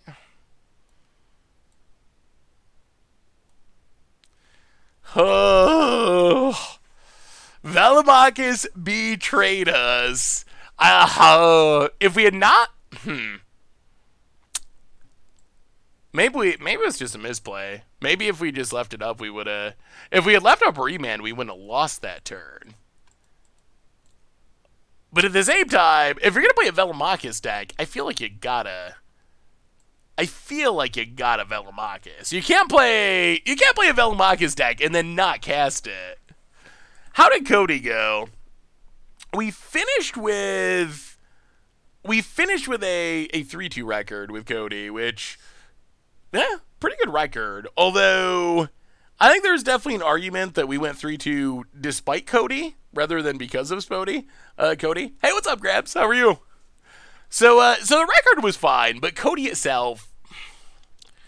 Hey, what's up, Robo? How are you? So yeah, I don't know.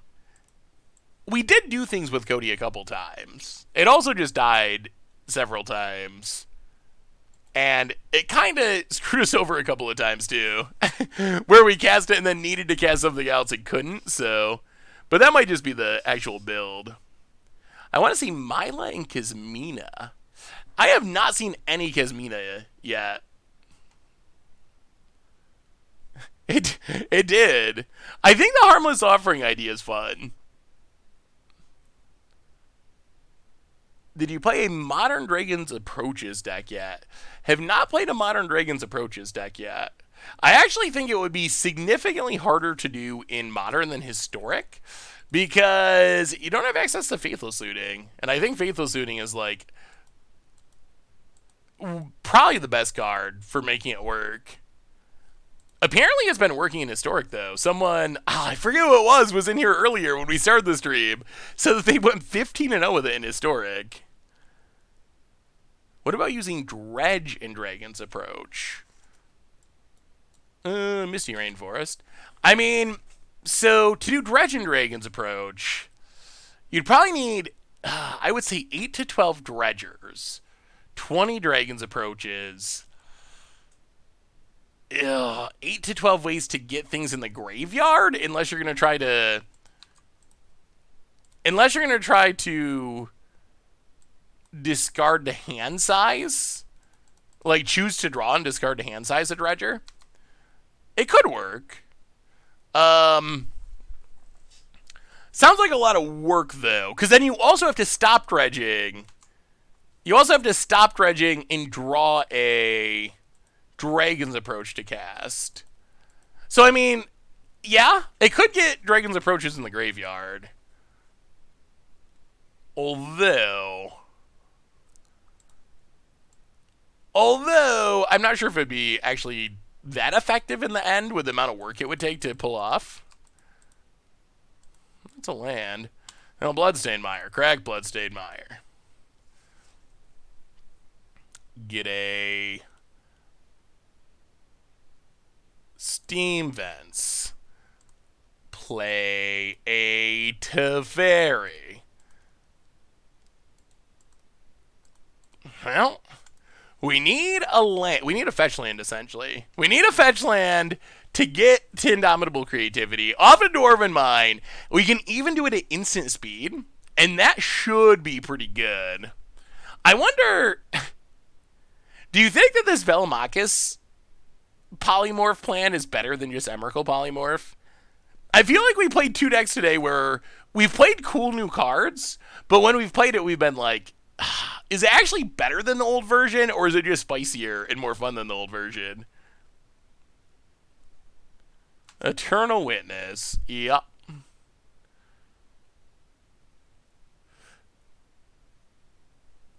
Yeah, Historic has become a little bit dominated by Mystical Archives. We'll see how long that ends up lasting. I still think Wizards will probably be relatively quick about banning stuff. Savor the moment.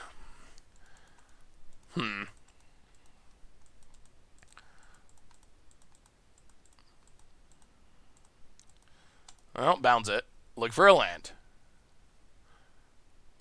Another Teferi.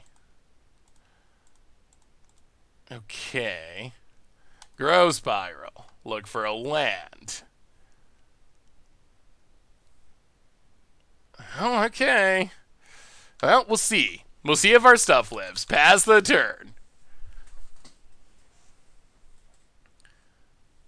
Do you think that Urza Thopter Store would be okay in Historic? No. No. I think that would be super busted in Historic.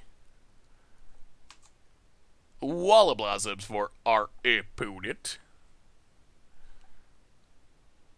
Alright. Oh, don't fail us. Velomachus. Please, please, please. Get a Dwarven Mine. Untap. Draw Velomachus. Well, alright. Indomitable Creativity. Cash in the token. No fizzles, no fizzles. Velomachus attacks. There's a Time Warp. That's good. Opponent.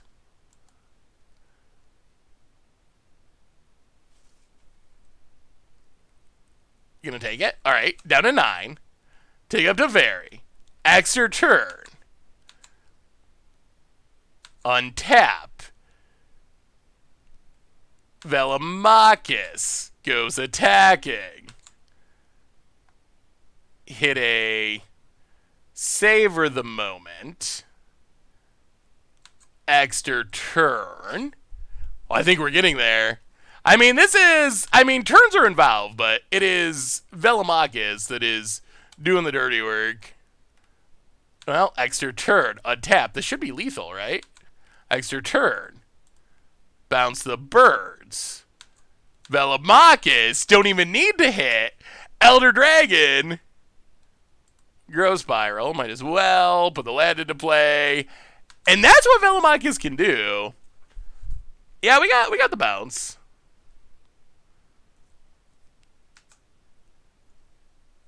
And opponent dead. That went pretty well.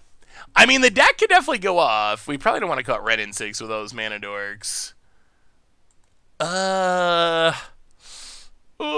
Jason Mind Sculptor. Better than all. Better than all on the sideboard. Why not just bouncing on turn 2? I don't think it really makes a difference.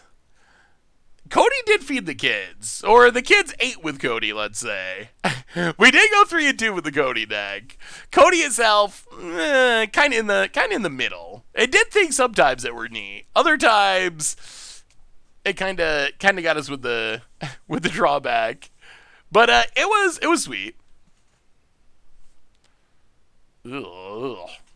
I don't think we want a handful of extra turn spells. We want to hit those with Velomachus. Okay. This is fine.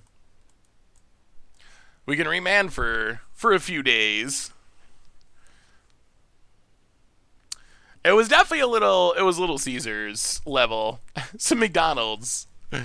What's the worst fast food joint? Opponent. Birds, bear dice. And passes. KFC is not that bad, is it? McDonald's, I think, is probably like lower tier. Taco John's, I've never been to a Taco John's.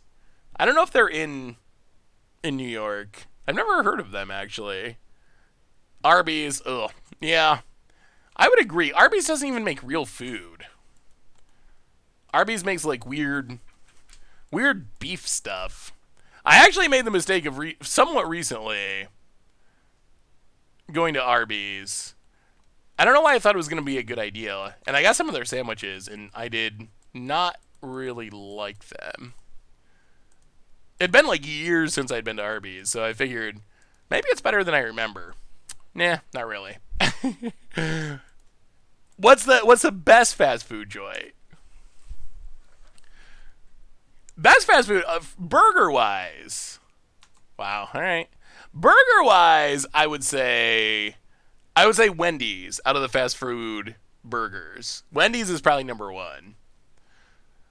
Yeah. Okay. Like Whataburger and In-N-Out. I guess I don't have those super locally. So out of the big, those are better. Those are better. But they're also just not spewed everywhere like McDonald's and Burger King and Wendy's. At least in New York. I've never had Checkers.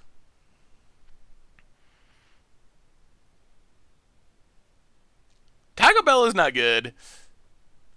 I used to like Taco Bell more than I do now, I will say. Opponent, gonna discard. Make some dorks, look for lands. Pass the turn. Well, ran in 6, get back Steam Vents. Or Scalding Tarn, rather. Play Scalding Tarn. Pass the turn. How much are we going to fight to keep this? Wow, opponent's only got 2 cards in hand? How hard do we fight to keep this Ren and 6 alive? Does it even matter at this point? Maybe it doesn't even matter.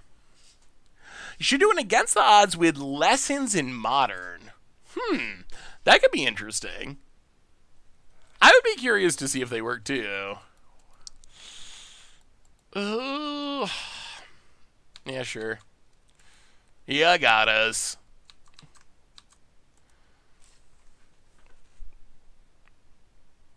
I think we'd rather leave up the Remand than tap out for Prismari Command. 5 color gets the odds, Lessons in Modern. That could actually be a pretty interesting episode. Opponent. Yes, I don't want you to keep drawing cards. Let's crack this. Get a Stomping Grounds tapped. Actually, green, blue. Do we want to grow Spiral too? We have to shock ourselves twice? Alright, shock ourselves. Grow Spiral. Steam Vents. Untapped. Remand. Another Ren and 6. Untap.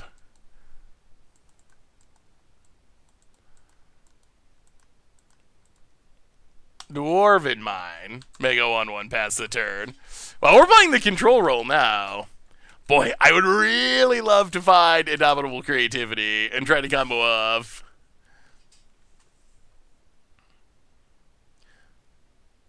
Wait, where are you at? Bavarian? About it. Combat. Attacks. 1, 2, 3. Prismari Command.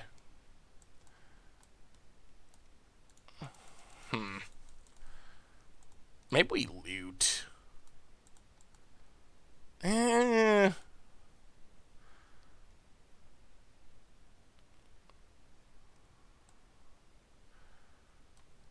Yeah.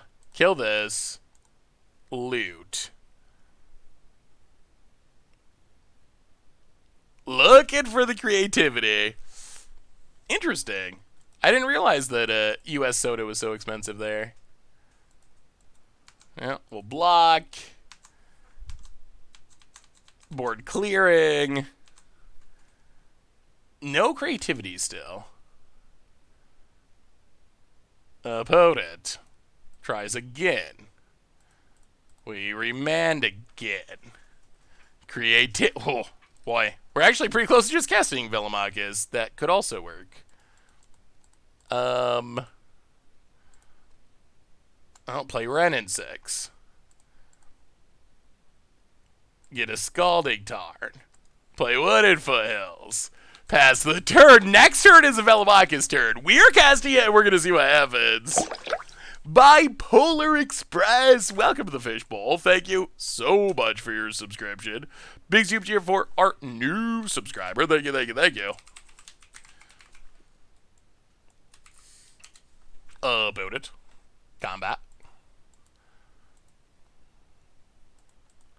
Found a land finally. It's Ren in 6. And we'll just keep making 1/1s. Defensive dwarves. Block. I don't really like ginger ale. I don't really drink soda. Yeah, opponent is playing Kiki Resto. I don't really like soda at all, but ginger ale I think is lower tier soda. I used to really like and drink a lot of Mountain Dew, but I've pretty much cut off soda altogether. Yeah, we'll slow him down one more turn. Opponent to the top.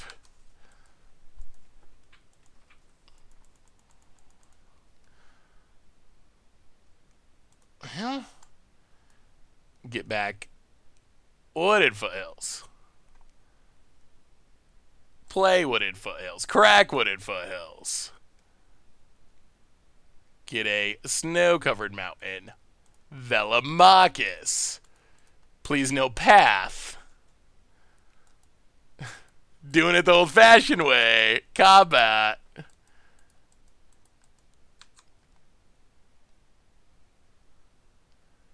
Wow. Alright, one of their 2 cards was a path. Opponent's not dead yet. Oh, opponent is fighting the goodest of fights. Alright, here you go, opponent. Let's see what you can do. Oh, we really need our indomitable creativity. We have dug deep, but have not found it. Opponent. Skyclave Apparition. Going after Ren in 6. Yeah. And passes. Come on, deck. Oh, we're so close.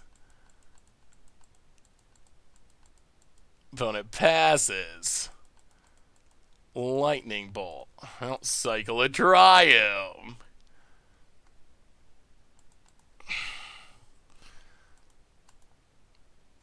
Steam Vents tapped. I don't even think we got lands left in our deck. We need Jace the Mind Sculptor. Better than all. Jace the Mind Sculptor. About it. Excited for you for Crim Tomer to be on EDH and chill. Suggest events he should play a richer deck next time you were all on. That would that would be kind of funny. I'd like to see Vince's take on a richer deck. Yeah, it's always fun to do EDH and chill. Wow, opponent discards a path.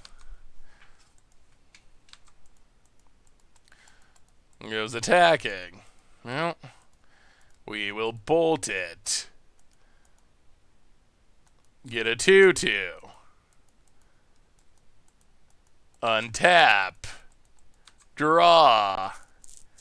Even more land somehow. Well, Scalding Tarn. Crack it. Oh no.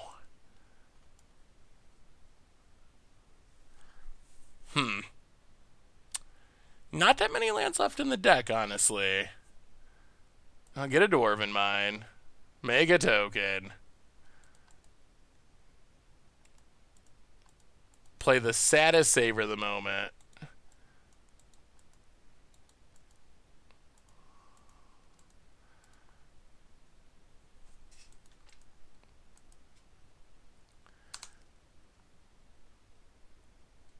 Go attacking. Come on, deck, please. Please, please, please. We draw. Time Warp that we can't really cast. I'll play Wooded Foothills. Pass the turn.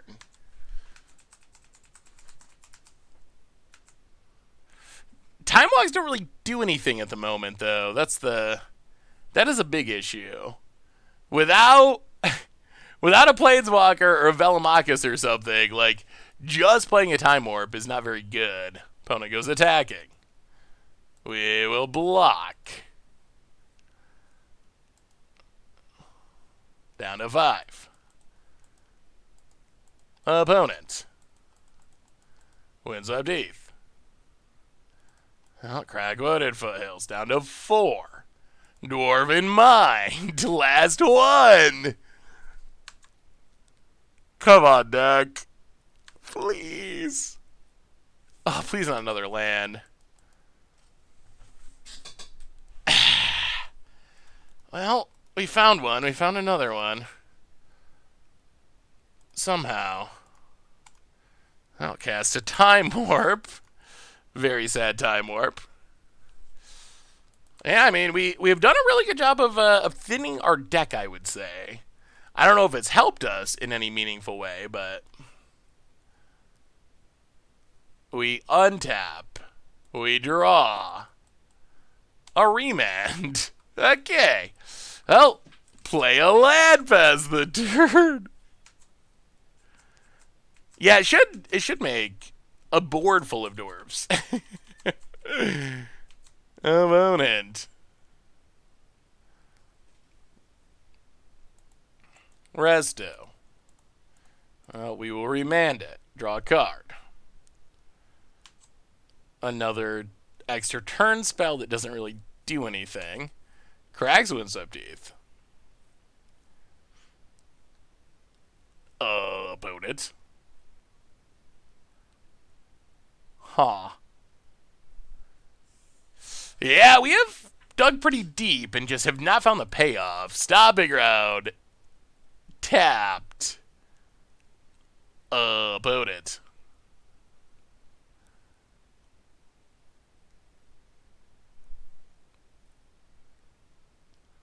Oh, I forgot about the crossovers. It'll be very interesting. We'll get a bit of a look maybe when.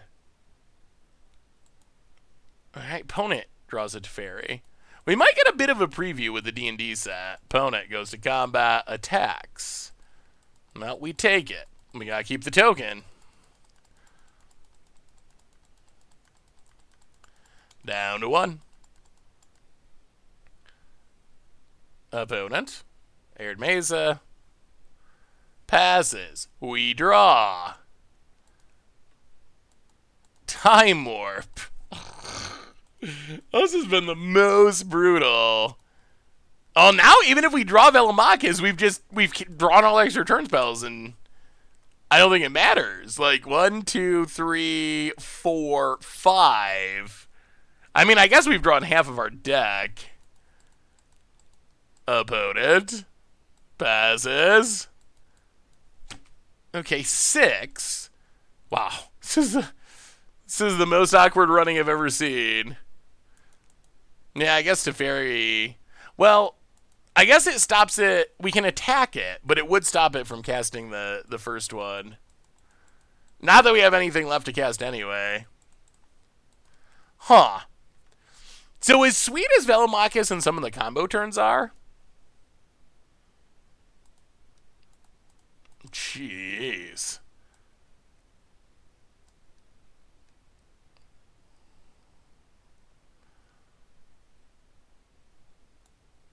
How can we get out of this? 2 damage. Loot.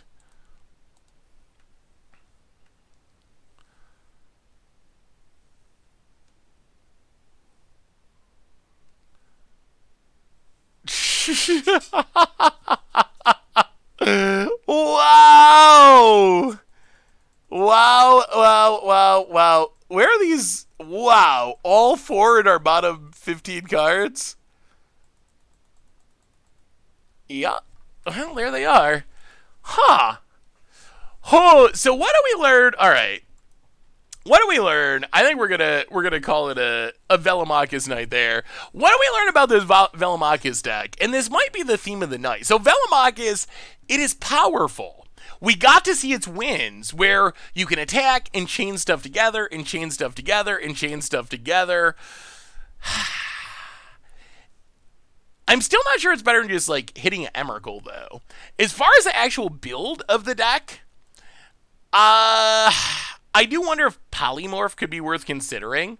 When we ran into someone else trying to do something similar in a league, and they lost brutally to Codie, so maybe we shouldn't be taking their build as our example, but they seem to be playing Indomitable Creativity and Polymorph, and they were very consistently polymorphing. I guess that the cost is you're playing a bunch more of those cards, you're more likely to get blown out by remover or lightning bolt, but still might be worth considering adding some polymorphs in. Maybe that's just a little bit biased based on that last game where we just could not find a way to get Velomachus into play. The other thing is there's some blowout potential. We saw that too. We had, I think, both of our matches, our losses were basically Velomachus dies to instant speed removal. We got the double blowout to Lightning Bolt plus Bone Crusher. We also got blown out by just a Path to Exile. I would say that maybe the deck wants to go heavier on Teferi to prevent the blowout to Velomachus, also prevent the blowout where you try to Indomitable Creativity a Dwarven Mind token, and your opponent just kills it in response and fizzles the whole thing.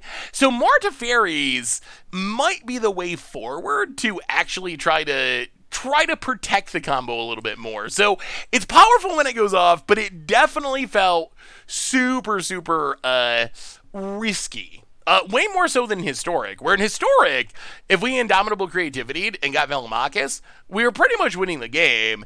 In Modern, we would Indomitable Creativity, and because there's so much more cheap removal, it was definitely not a guarantee to win the game once we got Velomachus. And then that begs the question, like, is the possibility of winning the game immediately better than essentially the guarantee of winning the game in one turn? Like, Velomachus is some percent of win the game right now by chaining together extra turn spells. Emrakul is almost 100% of winning the game with suspend 1 because it doesn't have haste. I don't know. The good news is we got to see 2 new Strixhaven cards in Modern. We got to see Codie, we got to see Velomachus. I'm sure we will see some more in the future. Are there more Strixhaven cards that you want to try in Modern? Maybe Plunge, I think might be interesting in some sort of aristocrat style deck. And I'll probably try Lessons for Against Odds at some point because people have asked about it. Although I don't think that Strixhaven is outside of like the aggro magecraft stuff. I don't think it is I guess it is another upside of another upside of Velomachus is you can potentially hardcast it. That is true.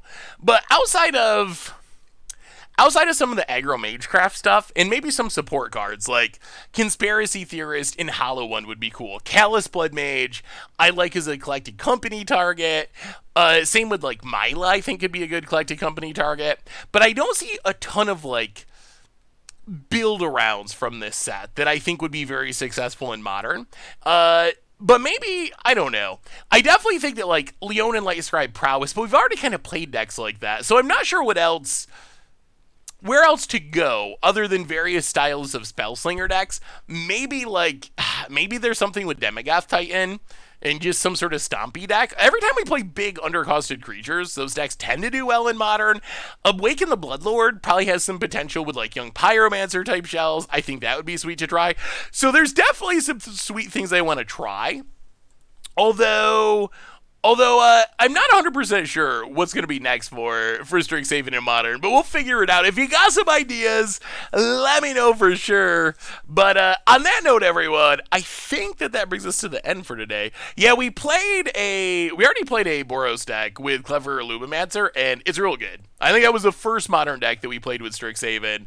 That deck, I think, is some version of the Clever Illuminamancer aggro prowess style deck is probably going to be a legit deck in the format. Like, that one I think is probably the highest tier of the new Strixhaven decks. The rest of the stuff, though, we still got a lot more to explore. The good news is we're going to be playing a lot of Modern, because we have Modern Horizons 2 coming, and so forth. So, on that note, everyone, thanks for hanging out tonight. Reminders, replay YouTube if you missed anything. Normal YouTube, playing some Modern tomorrow for Much Abused, so check that out. And one more shout out to our sponsor, Card Kingdom. If you need some Magic cards from Strixhaven or elsewhere, you can get them at cardkingdom.com. Even get a free Scoop Soldier sticker. So thank you to them for supporting the show.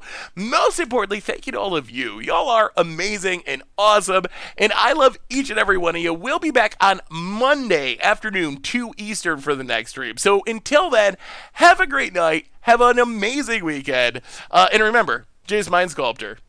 Better than all, Jay's the Mind Sculptor. So until then, everyone, on that note, have a great weekend, and I will talk to you soon.